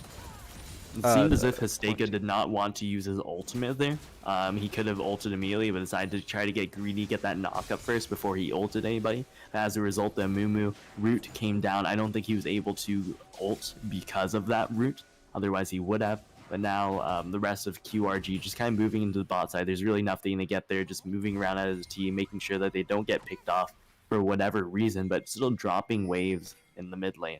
And that's that's a pretty big mistake to be able to be losing gold right now. Chrono Baker got spotted out. He might get soloed out. That's so much by damage by Renji and Dogmar. Oh my goodness, Dogmar finishes it off. But some high levels of disrespect here from Chrono Baker. Yeah, that was some high-level Renji Ziggs gameplay as well. Renji was originally an ADC, I believe, a few splits back. Then he moved to mid lane, where he was known as like a Vel'Koz Zareth player. He's back now in the bot lane with Ziggs, another poke mage, and I think he landed every single ability onto Chrono Baker. Even the minefield, he landed the first grouping of it as he was hitting the ward. Then he satchel charged him back through the other ones. Then landed ult on top, Dogmar with the Q to secure it. So that was just some really nice Zig mechanics there. Yeah, right there. It seemed as if those Zig bombs were point and click, you know, with the high level that he was hitting all of those bombs. Some very great mechanic showcase from Renji. I would love to see that one clipped. That way we can have it as a highlight for the future of Lamppost. Yeah, shine a light on how well they're playing as we go forward, as things are kind of slowing down with Lamp already taking all 3 outer towers. They're just waiting for the Dragon Soul to spawn. That's going to be their chance to force I keep forgetting that Quarantine group Yeah, I've been calling them QRG. QRG. Yeah, but Quarantine is going to have to go in, or they don't have to, but they're going to come in to fight for the soul, and that's going to give an opportunity for Lamp to do this, which is just use their gold lead to go forward. Now in comes the double knock-up with the Amumu on top. They're going to burst Hasega before he can gold down again, but so much damage from the Mega Inferno Bomb. Meanwhile, over the top goes the Ornhorn. That's going to split the fight up, and they do manage to get Hasega, but 2 pop down. Now Renji is going to look for a bit more damage. Lucian's hunting on the side for Malphite. He's going to dash forward. Doesn't quite get enough as Kai'Sa's up above him. And they're still looking for the chases. They just wait for Dragon to spawn, get as much damage as they can. Saruman forced to flash away as he tried to get some damage in the backline. And pretty good start from the fight for QRG, but Renji Ziggs followed up even better as the Leroy goes in for all the damage onto True Magic for yet another kill. And Leroy grabbing another kill. Saruman getting zoned out right now. They're looking to start up this Dragon and spawning in about 10 seconds. Keep in mind, all of that fight happened before the Dragon even spawned. So now members are going to be respawning. There's going to be immediate back-to-back fight. Victor going to TP out, but it does not look like Chrono Baker wants to give up this Dragon at all. And it is Soul, to be fair. So they're trying to contest this Soul right now, but they're in a pretty bad spot. Shafty just going to go in immediately. He has the Zhonya's available, but he doesn't need to use it quite yet. Yeah, they do come forward, but I don't know that they can fight for it. Hasega still has ult and all, and they just have so much damage. Neither carries there, neither Kai'Sa nor Victor, so Chrono Baker is going to get picked off in the bot side. Hasega grabs the kill, so Despel is now going to run into Dogmar. Flash forward, not quite able to get him. Knockups come through with the snare. And at this point, QRG is just feeding kills into the grinder. Hastega's in the backline again. He still has ult. Megan Fremont goes over the top. That's going to be able to pick up the kill in the True Magic. Saruman picked off without being able to run it all. And that's going to be Cloud Soul plus another ace in favor of Lamp. Yeah, but now they're just going to be able to transition this lead over to the Baron and over to any kind of siege that they want. Just very clean, fundamental League of Legends from Lamppost that we're seeing here. Not, you know, super strong mechanical play, all things considered, comparing to other, you know, top teams in the Platinum division, but, you know, just some great play overall, some great team play, mid jungle synergy. I'm liking what I'm seeing here, and now they're starting to ping out that Baron. Both teams starting to head over as Ornn is already there. He has the TP available as well, and has already hit the level that he needs to be able to upgrade his first item, that Abyssal Mask. Now going into the Infernal Mask, he's going to take a quick reset. Now going to upgrade his Sunfire Cape into the Forge Fire Cape as well. You know, things are looking on the up and up for Lamppost here, and they're starting to look towards this Baron. They're going to start it up pretty darn soon as they have a lot of vision control, but Hastega is still looking out for any potential contesters to stop this Baron right now, and they're going to push them all away for now, reset, get some more vision control before they start this one up. Just playing this one very methodically, very carefully, and Hastega with aggression. Yeah, Hastega's going to push forward into it, and that's going to be a big combo with the Ornal on top of the Mega Inferno Bomb. Instant double kill for Renji. Meanwhile, Leroy is doing so much damage to Despel in the front line. This Lucian is very far ahead with double crit items. On the top side, they chase down True Magic as well. Hastega's in the base with no reason not to be. The entire map at this point is Lamppost, as they're going to push down mid-inhib. Yeah, they're going to push that mid-inhib, maybe even look for the game. There's 20-second death timers on the rest of the team. They could potentially look at. They're so far ahead at this point, but the surrender comes out from QRG, and that's gonna give Lamp their first win of the GRLCS. Yeah, QRG just saw the writing on the wall, saw how far ahead Lamp were, and decided to surrender before anything else could go down. And that was just a very clean, impressive win with plenty of objective takes, all the fights for a reason, rotating well to support each other. A couple of missteps where they got picked, but on the whole, very impressed with Lamppost's first game. Yeah, very impressive stuff. I liking what I'm seeing. I could see this definitely being a top team in the division, maybe upsetting Return of the Millsticks, upsetting Sensei Squad, coming in as the underdogs but Hastega, off of the back of Hastega and Leroy, just the strong mid jungle duo that kind of came out of nowhere because they've taken such a long hiatus from the GRLCS, and now they're back, they're ready to dominate, and they are here to stay. Yeah, and with that, that was the last game for our first stream of the Plat Capped. Hope y'all enjoy it. We will be back tomorrow with, I believe, Gold Capped streaming at 11 a.m. for the first 3 games. The following 2 games of Gold Capped will be streamed on Monday. So I would just like to thank everyone for coming by. Hope you enjoyed the cast. Good luck in your games next week, and we will see you all next time.